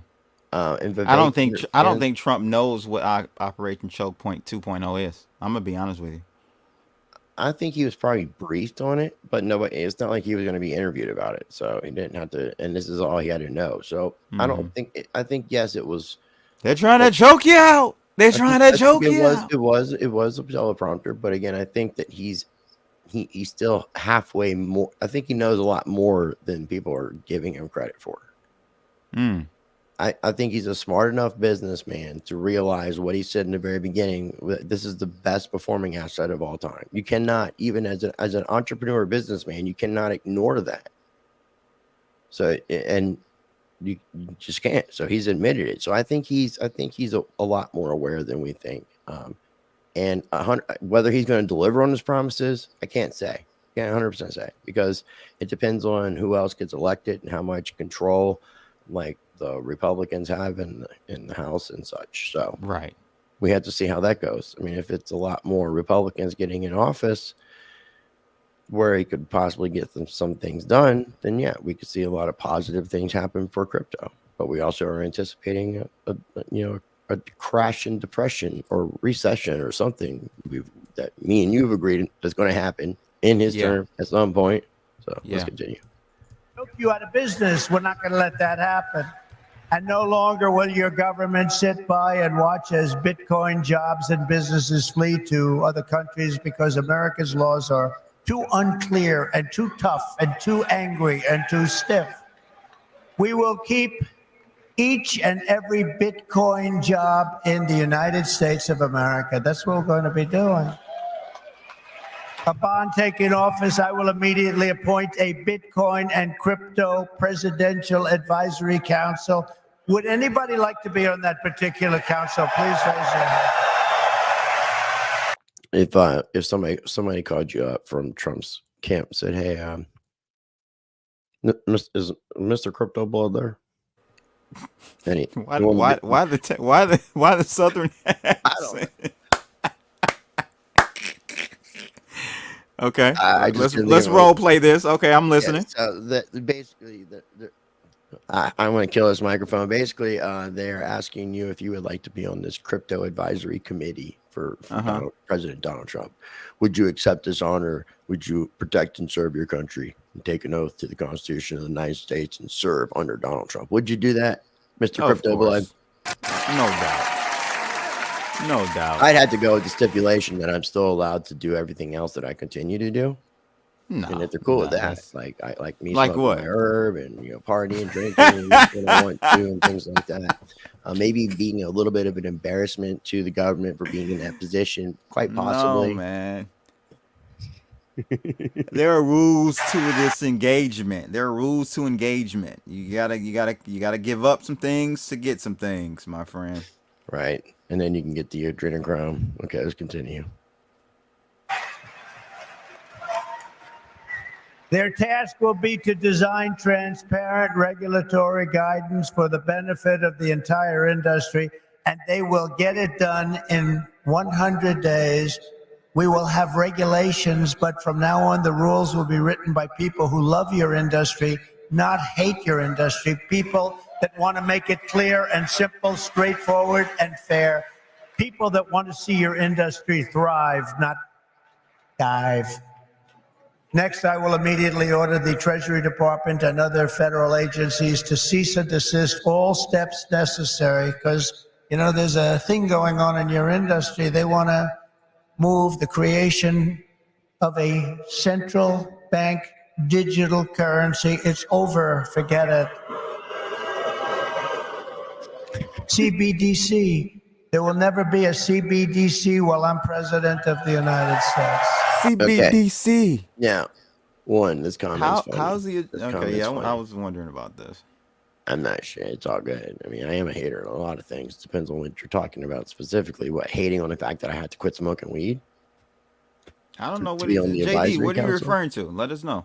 Want to know. But what he just said there, when I was talking about Steve Mnuchin and went through that quick little story and talking about the private sector and USDC and what he just said, because this goes back to what Whitney Webb and Mark Goodwin and a lot of other people have been saying. Right. There will not be a central bank digital currency in the United States. And I've said that too, right? I've been on record. Let's continue because there's more to this part, and then we can kind of dive into it a second. And plus, it's almost slightly over. So, shout out to Enzo Hunter. Appreciate you tuning in. Thanks, let's go ahead bro. and continue on. And I will always defend the right to self-custody. I like that. Self-custody. You're going to have a great industry. You're going to have a great industry, and we're going to be fuel for your industry, not demolish your industry. America will once again be a nation that protects property rights, privacy, freedom of transaction, freedom of association, and freedom of speech. We're going to go back to the old days when we were a nation that was building, not a nation that was eating itself alive from within. As part of our effort to provide regulatory clarity, we will create a framework to enable the safe and responsible expansion of stable coins. Do you know what a stable coin is? Does anybody know? Please raise your hand. Do you know what a stable coin is? Allowing us to extend the dominance of the U.S. dollar to new frontiers all around the world. Allowing us to extend the dominance of the U.S. dollar all around the world. America will be richer, the world will be better, and there will be billions and billions of people brought into crypto economy and storing their savings in Bitcoin. So that's the way it is. That's pretty much the way it is. So let's kind of make sure that we're clear on the fact that what he just said is he was no CBDC, but yes, stablecoin. And I and you have been saying to everybody, and I want to make sure that everybody's very clear and, it's like Transformers, more than meets the eye, because you can call it whatever you want to call it. Because sometimes a piece of shit is still a piece of shit. And a CBDC and a stable coin are both, in fact, the same thing because it's just programmable currency. And that's what you need to remember is programmable currency.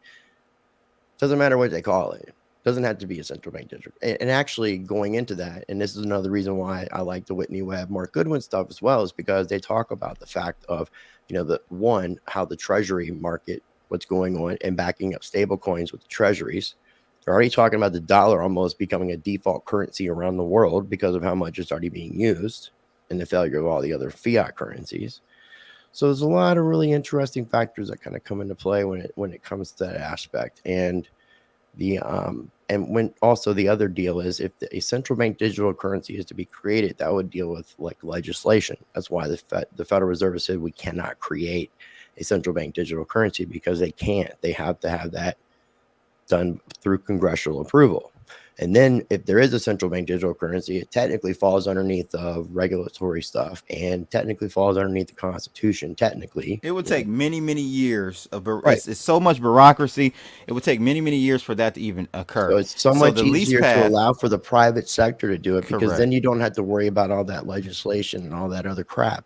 And then it would be instead of like the Canadian trucker convoy, instead of having to go through legislation to freeze those people's accounts. Let's say PayPal, who's going to probably be one of the biggest stablecoin holders, and all the other ones, which also Whitney Webb and Mark Goodwin said they don't think that USDT and USDC will pass the regulatory climate. Whether or not that's true, I don't know. I mean, they both work with the governments. They both work with the CIA, FBI, the DIA and such. So it's not as if they're not already being a programmable currency that's kind of, where they can freeze. Well, there is, let me just denote, there is a slight difference between CBDCs and USDT and USDC. You can't have a scenario where the government ring fences or geo fences USDT or USDC, but they don't necessarily have to, Rice. All they have to do is blacklist that address. And it's also still on a transparent blockchain, so people can track everything. So they've already compromised chain analysis. Chain analysis. Exactly. No, chain analysis actually is that's an In-Q-Tel creation. Chain analysis, just so you're aware. Okay. And I looked into it, and that is the case. So more research of the two people I just mentioned. I don't want to keep saying their name over and over again. Right. But that's even stuff that they had said was that chain analysis is an In-Q-Tel project. It's basically privatized government related. Right. So stuff. that is the layer in which they will surveil your coins, and they have the power to, ladies and gentlemen, and they've done this before many times. Frozen addresses of USDT and USDC. Okay, so there you have it. Those are the components, and that's all they really need. That really truly is, and that's it. It actually makes it easier for them to go. And again, if you think about this, just to back up, this is what underneath the Donald Trump's administration between 2016 and 2020 with Steve Mnuchin, Joseph Otting, and most specifically Brian Brooks, the chief legal officer of Coinbase, USDC, talking about the private sector back under Trump's administration. So this just goes back full circle to almost the plan that was to fucking begin with. And the whole thing about CBDC was what it's just kind of like not a Trojan horse. They're using this term to basically get everybody to hate it and say, we don't want it. And then say, well, we're not going to give it to you. We're going to give you this. Which is basically the same thing. It's just, again, wrapping up that same piece of shit and saying, no, it's not. It's not a turd, right? Because you got a bow on it, yeah, or you sprayed some air spray on it and it stopped stinking like shit for a second. Anyways, let's go ahead and continue. I just wanted to bring back that whole thing because it does come back full circle, and I'm sure he's aware of the stablecoin plan because of the point of them wanting to back the stable coins with treasuries. You don't even need dollars. Take dollars out of the equation. Take the US dollar bill out of the equation. You back the stable coins by US debt and you denominate it in what's considered a dollar, but it's not a dollar. Dollars are gone. Boom. Oh, and then they started to ease out cash. There we are. Those who say that Bitcoin is a threat to the dollar have the story exactly backwards. I believe it is exactly back. Bitcoin is not threatening the dollar. The behavior of the current U.S. government is really threatening the dollar. We noticed she was kind of stumbling. She kind of had a head tilt, just a slight head tilt. I'll pause it. Okay, go ahead. I disagree with him there. Well, yeah, no, and we can finish what he says, but it also this kind of goes back, and if the government was involved in the creation of Bitcoin, and he's saying is true. Well, he's partially true. He's partially correct in my. And also, we didn't like when. Here's the thing, Blood, and this is a sad fact of reality, and I have to admit this myself. I suffer from this. Don't cry now. Don't get us emotional here. I don't want to. We denominate things in the US dollar, Blood. Don't we? Seriously, do we not? Oscar goes to. do we not denominate everything in US dollars? Everything is denominated in dollar. Okay. Everything. What I'm saying is Bitcoin is definitely a threat to the US dollar. Yeah. Definitely. It is a black hole. And Hillary Clinton said it, remember? I don't have the clip super ready, but yeah, and at the same time, the Federal Reserve and the government is a threat to the US dollar. Both things can be true. And they both can be beneficial and save the US dollar as well. Both things can be true. So let's continue. The danger to our financial future does not come from crypto. It comes from Washington, D.C. It comes from trillions of dollars in waste, rampant inflation, and open borders while giving welfare and free health care to all of the illegal aliens that are pouring into our country by the millions and millions and millions. It comes from printing hundreds of billions of dollars to fund endless wars overseas while our cities are like combat zones here at home. 2 weeks ago in Chicago, 117 people were shot and 17 died. Afghanistan doesn't have anything like that. You know, you think about tough places. Look at what's happening with our cities. What's happening in the last 3 years, last 3.5 years. Nobody's ever seen anything like it. Think of it. 117 over 4th of July weekend. 117 people were shot and 17 died. This is the United States of America? I don't think so. By the way, when I was president, we had no wars. We had no new wars. We didn't start any. Remember when Hillary said, he'll start wars. Look at his personality. No, I said, my personality will keep us out of wars. But we finished off some of the old ones like ISIS, which they said would take 5 years to do, maybe more. We did it in 4 weeks. We beat ISIS in 4, because we have a great military. And it's not a woke military, by the way. Maybe some of the people on top are woke, but this is not a woke. I got to see that first when I looked at what they did and what they did for me, they were unbelievable. They did things that nobody thought were possible. Our real generals and our soldiers, there's no woke. They're trying to get them to be woke, but these people are not going to go woke. I can guarantee you that. With your support this November, we will restore confidence and we will restore common sense to our nation's capital. Because ultimately, it is about, it's not, are you conservative? Are you liberal? Are you progressive? They like progressive. It sounds so nice, right? It'll destroy our country. It's actually become a terrible word. It'll destroy our country. But it's not about that. It's about common sense. We want to bring common sense back in. This is all common sense that we're talking about today. And Bitcoin and crypto will skyrocket like never before, even beyond your expectations, and you are the people that are doing it. As we stop the war on crypto, we will immediately, and we'll do this very quickly, begin to build our economy, because when America is prospering, Bitcoin is soaring, and it'll go up with it. We had the greatest economy ever, and we will soon have it again. Under the Trump administration, the typical middle-class family income rose by $6,000 a year. People don't like mentioning that. America had more money to save than at any time in many decades. As a result, during my 4 years in office, now you have to listen to these numbers. These numbers are like beautiful.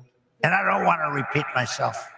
Listen to these numbers. As a result, during my 4 years in office, Bitcoin surged by 3,900%, from $898 the day I took office to $35,900 the day I left. That was the biggest jump,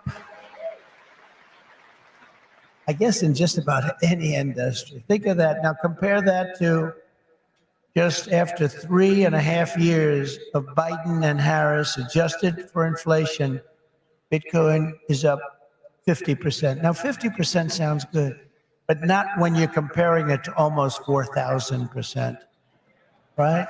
50%. You know, normally you say, oh, that sounds pretty good. Let's not put that into the speech. No, 50% is not good. When people can't afford groceries or rent, they have no savings to store in Bitcoin. This administration caused the biggest inflation in the history of our country, and that's what's happened. Our people are being wiped out. From the very first day we take back the White House, we will replace the Biden-Harris economic stagnation with a brand new Trump economic boom. You're going to have a tremendous boom.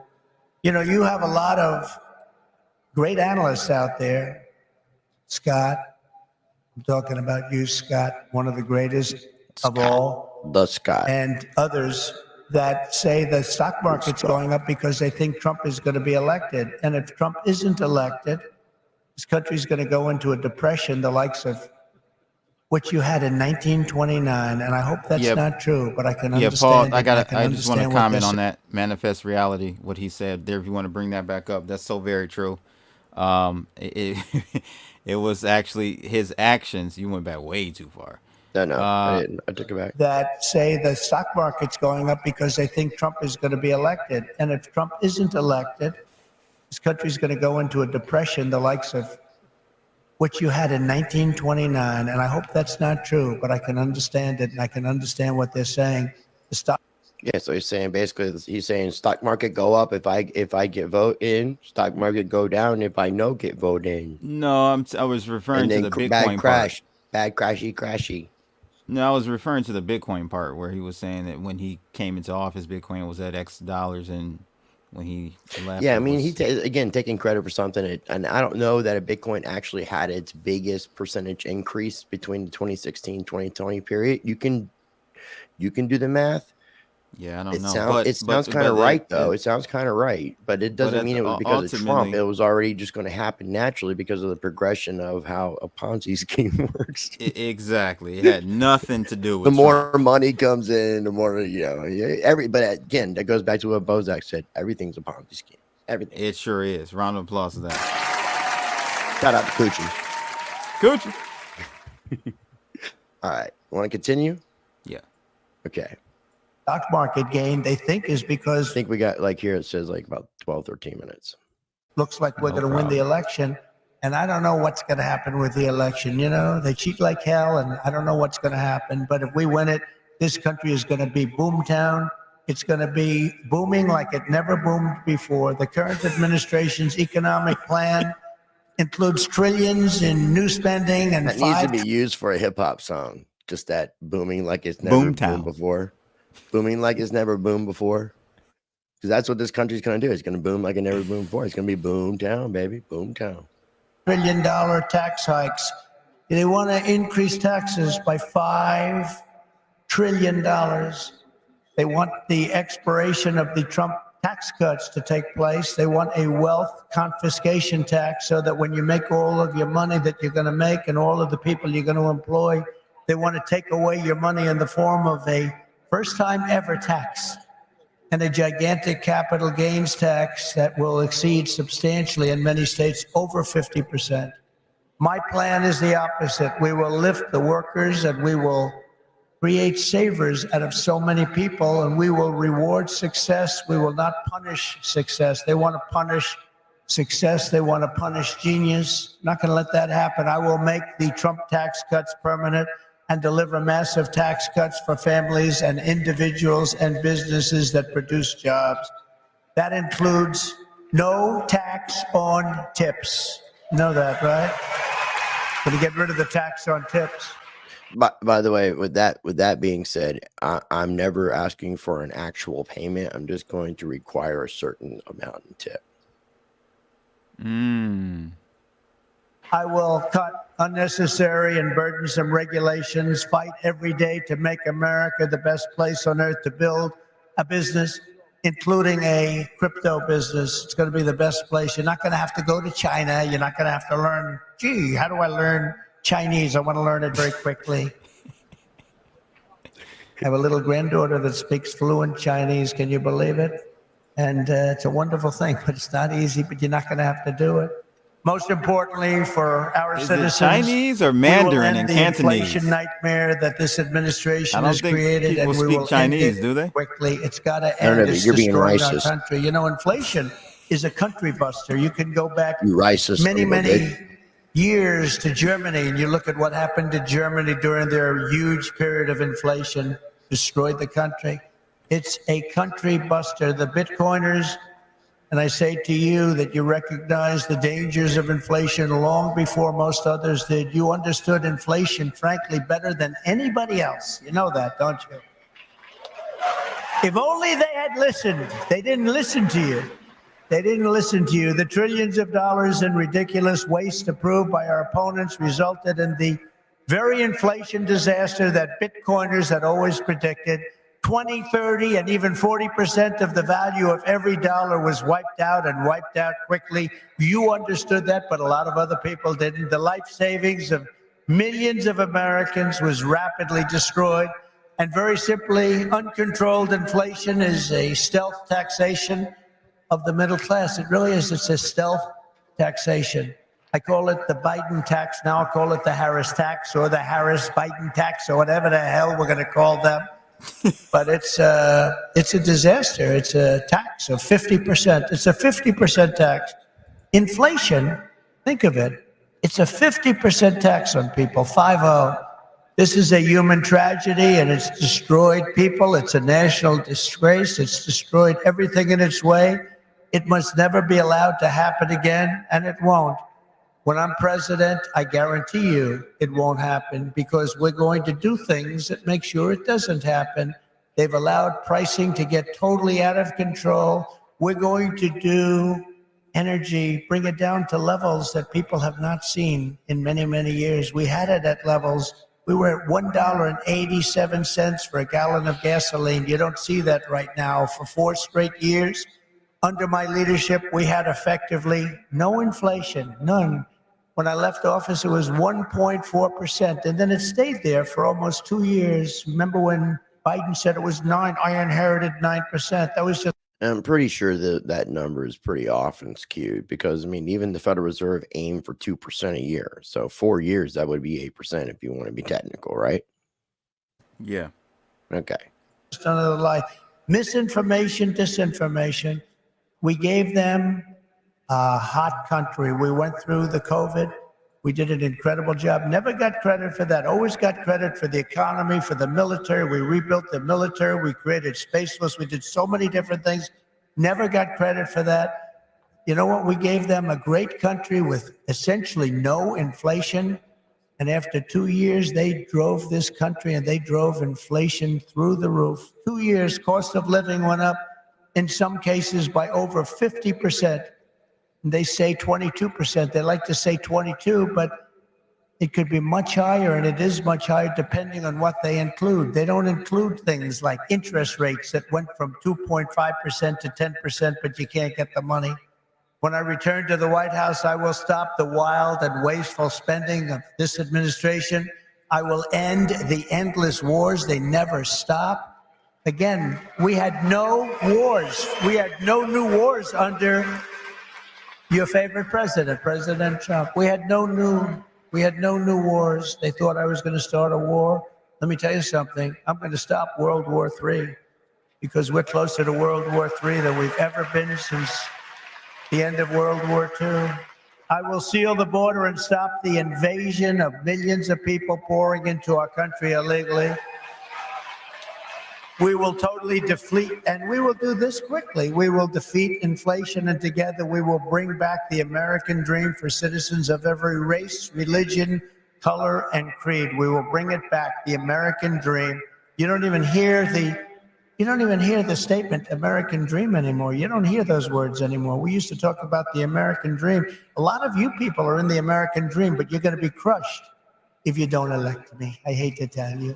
You don't elect me, you're going to be crushed. You're going to say, Alice, what a mistake it was. We went for a person who has no talent.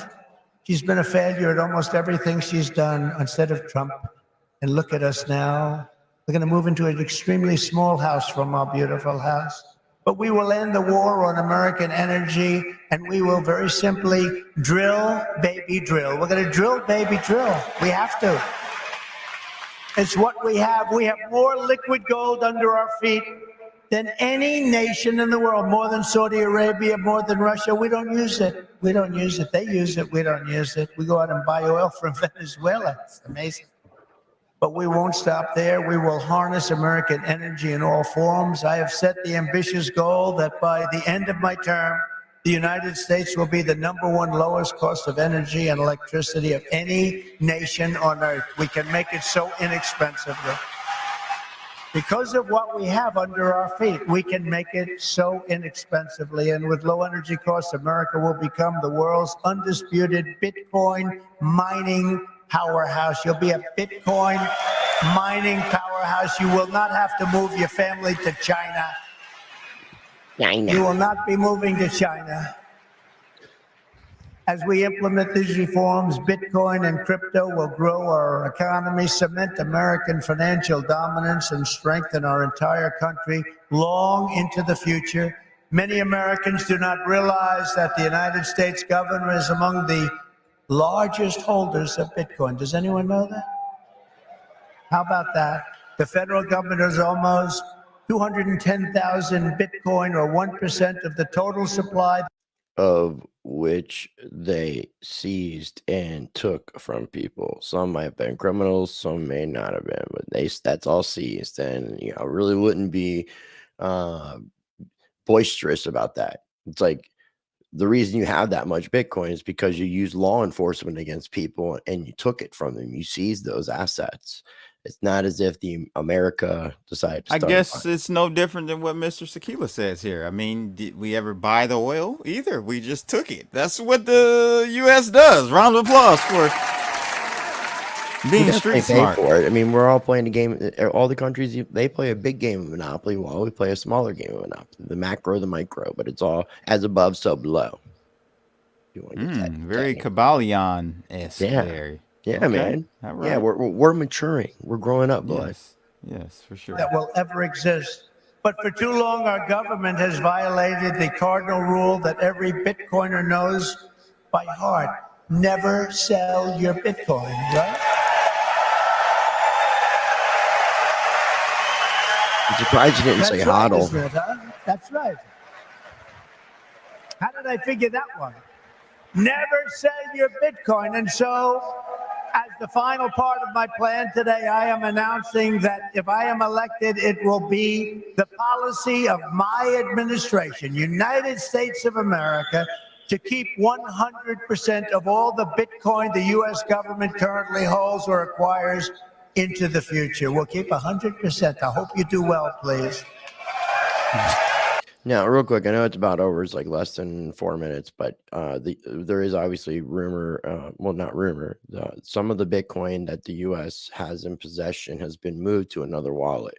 It's like $2 billion worth of the 213,000, I believe, is roughly 213,000. And some of that was recently moved, and it looks like someone in whoever's in charge of those assets, they may be particularly getting rid or dumping those Bitcoin just because it would be less Bitcoin for Donald Trump to have in the reserve that he says they're going to keep. There is no coincidence, ladies and gentlemen, that no after coincidence. This historic speech on Saturday, Monday, the government moves $2 billion to a Coinbase. I heard it was a Coinbase custody account. It's got to be coincidental blood. Come on, we don't wear tinfoil hats. What kind of people are we? This will serve in effect as the core of the strategic national Bitcoin stockpile, as you know, which might be getting smaller and smaller and smaller. As you know, most of the Bitcoin currently held by the United States government was obtained through law enforcement action. Thank you for admitting they took it from you. Let's take that guy's life. Let's take his family, his house. Why not give it back then? Bitcoin, we'll turn it into Bitcoin. It's been taken away from you because that's where we're going now. That's where this country is going. It's a fascist regime. And so as I take steps to transform that vast wealth into a permanent national asset to benefit all Americans, today I repeat my pledge to commute the sentence of Ross Ulbricht to a sentence of time served. It's enough. It's enough.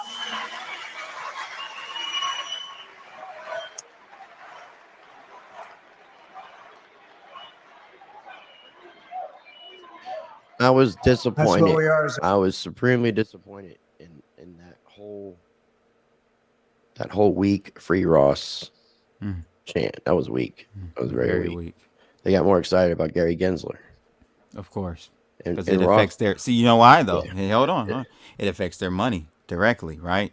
Yeah. Freeing Ross does absolutely nothing to Bitcoin price. So true. That's inherently why. Good point. Good point. Yeah. As a country, Ultimately, my promise to each and every one of you is this: I will be the pro-innovation and pro-Bitcoin president that America needs and our citizens deserve. This will be one industry, but this will be a thriving industry, a great industry, and I'm going to be doing the same thing for every other industry also. Our nation has never thrived by trying to censor new ideas and shut down the dreams of our people. America always plants our flag on the next frontier and pushes boldly ahead. We have to do that. We haven't been doing that for a long time, especially the last 3.5 years. It's gone the exact opposite.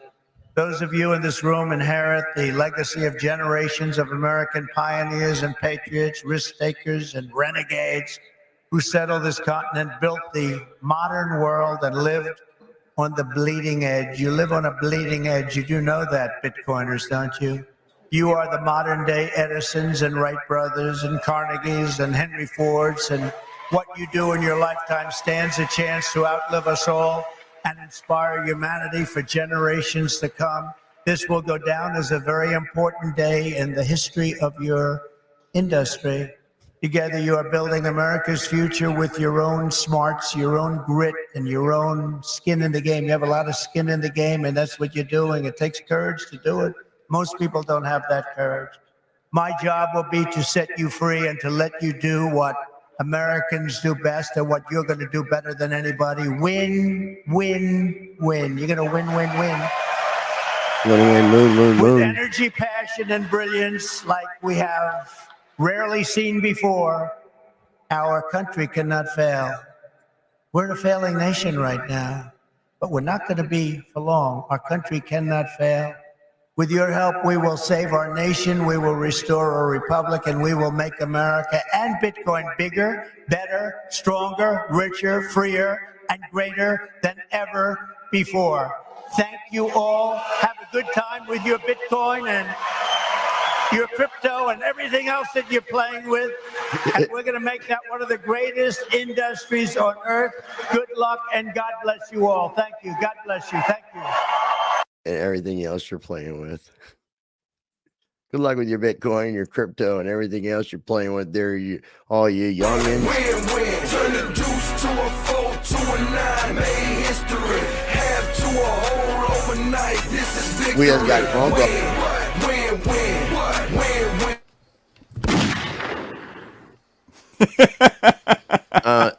This is another piece of information that I had learned from Whitney Webb and Mark Goodwin too. Is the biggest financier and funder of JD Vance is Peter Thiel, and it's kind of weird because Peter Thiel is kind of more on the liberal side. I believe he's homosexual. Nothing against that, but JD Vance, from what I understand, is supposed to be playing the conservative Christian part. So it's kind of interesting to see that. So.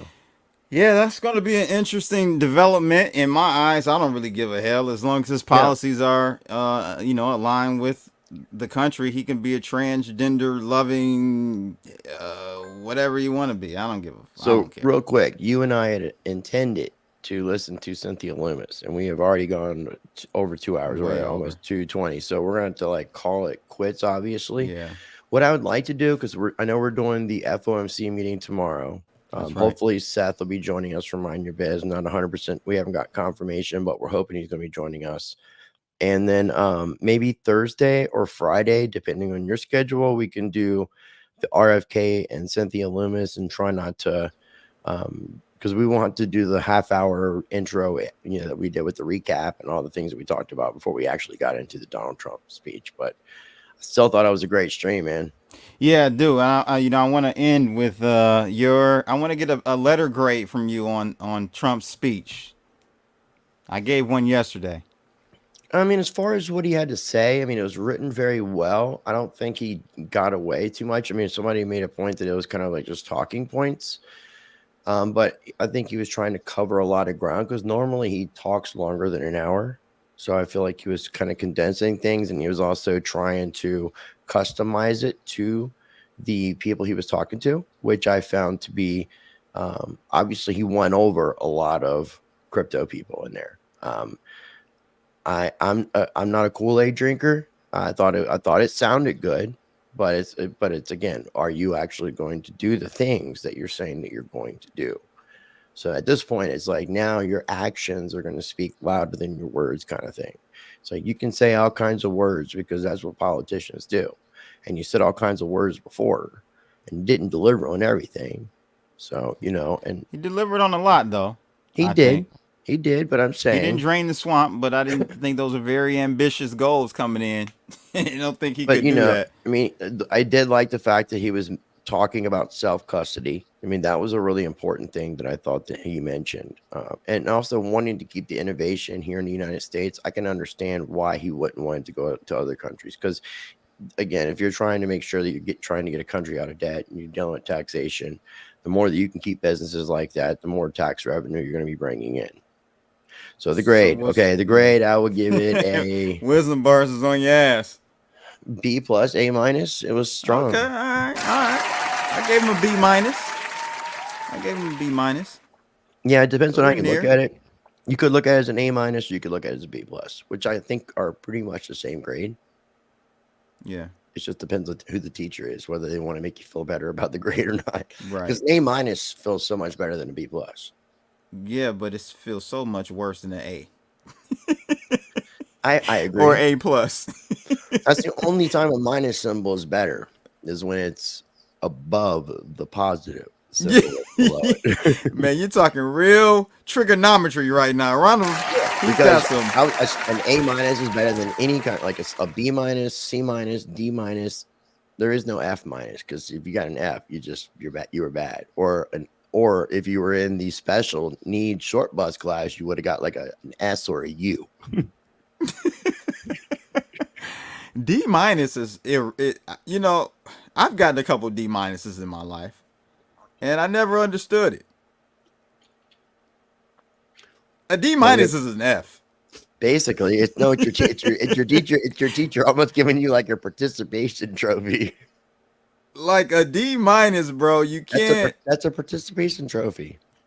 Pretty much. It's like it's not failing you. It's just saying that you really messed up bad. Because I think you can pass certain things with, depending on how your other classes are, you can pass. Whereas if they would have graded you as an F, it could have potentially flunked you for that particular semester or even that grade. So they're rigging the election. They're rigging the grades with the D minus. Yeah, it's a nice way. I mean, they should never even came up with the minus and plus thing anyways. It should just been like A, B, C, D. Yeah, seriously. It should never. And why? Where was the E? I mean, there was no E for effort. I mean, that would have been at least better than a D minus. Give him an E. He tried. Yeah, what's up with the skippery of the E? Something about the F. E. And I don't know. Maybe they're racist about the E. So that's something we have to check into that. Donald, I'm very familiar with that goofball. He's too much of a jackass as far as trying to communicate with him. But I have looked into his stuff regarding what I cover on the Rice Against the Grain channel, because I cover stuff in regards to law. Yeah, you're right. He is a little weird. This guy likes to wear mankinis periodically. He has an obsession with pickles. But this is a really funny looking bald white guy. Very white. Like he doesn't like the sun very much. And yeah, I agree with Lori Loon. I mean, you got to give it to Trump, bro. Like, no other president would have been able to take the hits after hits after hits after hits, man. Like, I agree, man. But still accomplish something. He's an actor, and this whole thing seems like we're watching like a reality TV show play out in real time. It's like the Truman Show, but bigger. Why did I just watch the Truman Show over the weekend? Because of what I just said, to give you confirmation. Oh my God. I swear everything that we're watching is a show. Because again, the Democrats know, they take polls. They know that everything they were doing was making Donald Trump stronger and stronger and stronger, and basically to the point that they knew. They knew. They were so entrenched into they're not even looking at what it does. They just want to attack. They just want the action of attacking him. The Politrick Oscar Award. I agree. Now, I think politics is actually taking. It's almost like if you're a politician, you have exceeded the art of acting. That's my thought on it. It's like they're wannabe. No, you've exceeded the art of lying. Acting. acting is lying too. Yeah, I guess so. That's what I'm saying. You can't really technically trust actors. And remember, Trump is an actor. Trump's been on TV most of his life. He knows how to do it, play his role. And I feel like a lot of people are playing their roles, and some people just happen to be the observers. I heard this, and this is pretty much what it comes down to. So, our U.S. political system does not like anyone from outside of Washington, D.C. So, Trump was not from D.C. He was from New York. He was from Wall Street. And RFK, not from DC. He's from wherever. I don't know what he was doing prior to. Just a businessman or just living. He was. I think he was. He went to law school, and I know he was doing a lot of like. So he wasn't like a professional sewer, but yeah, you got these two gentlemen that are not from DC entering into the ring, and they forgot to rig the elections in 2016 because they didn't think a guy not from DC was going to actually get in. So it's actually a double-edged sword in a way, Rice, with Trump winning in 16, because now they're going to make sure they rig it every time and not get caught with their pants down. Which is why he did mention that, how it was basically the election. He questioned whether or not it was going to be a fair election because of what's occurred before. He said that in that speech. So 100%. I mean, now we know by popular vote, by everything now, I mean, Donald Trump there's no way that he's not going to get elected if there is a normal selection. No, they've got Obama in the lead in the polls somewhere. Well, let's see the debates. I think she's going to have, there should be a debate, and I'm hoping she debates, but yeah, everything is rigged. And I think a lot of this is just, again, right wing, left wing, same bird. I mean, I know Trump is doing things that buck the system, but sometimes you have to have that to make the people think that they're still not slaves. Nah, getting your ear blown off is not. I know, but at the same time, that ear looks like it never was fucking had anything done to it. Why do you say that? Have you seen his ear? You got pictures of his ear now. Yeah, everybody's like, well, how does the ear get healed up so quick? I at the speech, the Bitcoin 2024 speech, if you look, he had his toupee covering the back of both ears. So I don't know if you got another clear view, but I have to go back and look at that. Yeah, so let's plan on trying to do the RFK and Cynthia Lummis. I think that would be good. Mohammed, it's funny that you're talking about Moors because this is something that me and Blood will talk about. I interviewed a Moor. Recently? Yes. Not for my channel, for someone else. Let me check it out. No, it's not out yet. But you guys talk about any of this stuff? Not too much because it was a relationship podcast, and I produced. Donald Mohammed, check out my other channel, Rice Against the Grain, my friend. I'm gonna get this guy on, Rice, because he's a Muslim. He's a Muslim. Do you know what a Muslim is? Not a Muslim, a Muslim. Not a U, but an O. But an O. Well, what will they be more true to what? Man, bro, we're gonna crack. A matter of fact, I'll do is I told you I've gotten into this. Get the two of us on with him, because he's well into it. Like, he's deep into it. It's very in a way. I think Hotep is into this shit too, but I can't get Hotep to talk about it. I think Hotep's into this shit because, like, where does the fuck name Hotep come from? It's an Egyptian thing. And they also relate Moorish people back in that time period and stuff to that effect. And talk about America being Morocco, and talking about Obama knowing that. That's why, because the first nation to ever actually recognize the United States of America as a country was Morocco.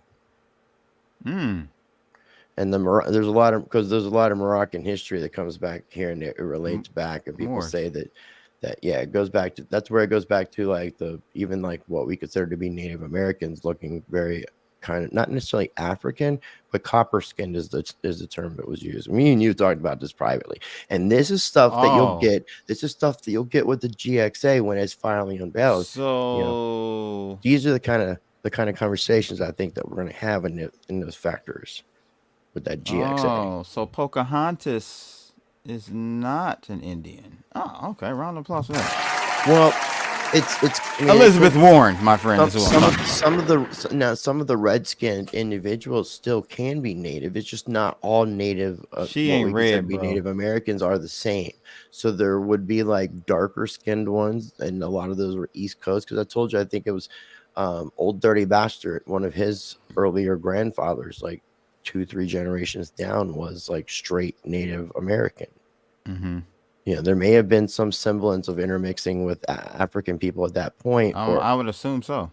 Yeah. Because but I believe, you know, his grandfather was, but one of his grandfathers was just as dark, if not darker, than some of the other black people in the family. So a lot of Native Americans were very copper skinned and looked like what you would consider to be black people. That's why a lot of black people say we didn't come from Africa. Even Hotep says that. You say that. Because we were already we were already here. We were already here, brother. I knew there was a reason I liked you. Maybe I was black in a past life. Yeah. We were already here. That's a good way to end it. Yeah, we appreciate you. Make sure you hit that like button, share, subscribe. I got all Rice's links in my description. Likewise, we have each other's links for each other's socials and each other's video descriptions. We always do this all the time. I think, what time are we doing a stream tomorrow? What time are we setting it for? Like 1:30, 1:45? No, we would miss the boat, my friend. 1:30? No. We weren't doing it before 1:30, were we? It starts at 2:30. Oh, it starts at 2. No, 2. Well, okay. So we're going to go live at 1:50, ladies and gents. 1:50. Okay, so 1:50 tomorrow for the FOMC, and then we'll figure out the rest for the RFK and Cynthia Lummis. And so, yeah, make sure you guys are subscribed to both of our channels. If you're watching on X, those reposts help. Make sure you smash that like button. That would be greatly appreciated. And before we are about to wrap things up, I'm going to throw up this thumbnail. You got any final thoughts? Anything else you want to add? Jerry. I'll throw it up with the final track. I'll end this with this little AI ditty. But I encourage everybody, as always, be a blessing to others. Treat people how you want to be treated. Be the glitch that you want to see in this matrix, this virtual reality TV show we're experiencing. Be the change you want to see in this world. Think for yourself. Question everything. And until next time. Power.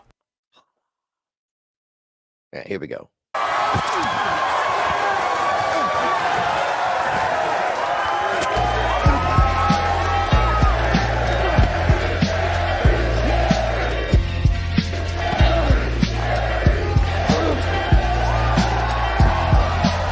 RiceTVx, the mic's live wire. American Pitbull, real gold buyer. Sound money advocate, vice defender.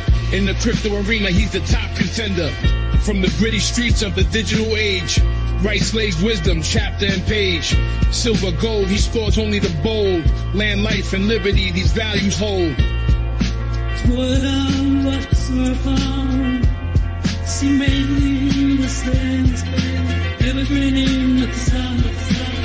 Constitution, deep dive, knowledge revival. Navigate the system, critical for survival.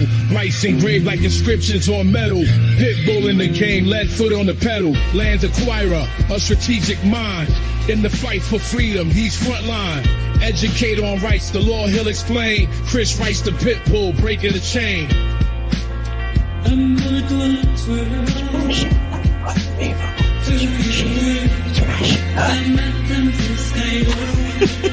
In the arena where truths collide, RiceTVx, the certified guide.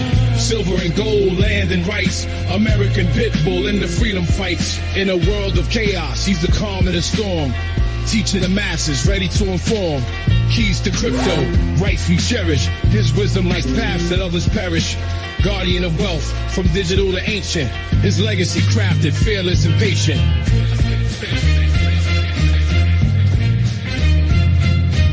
One more time.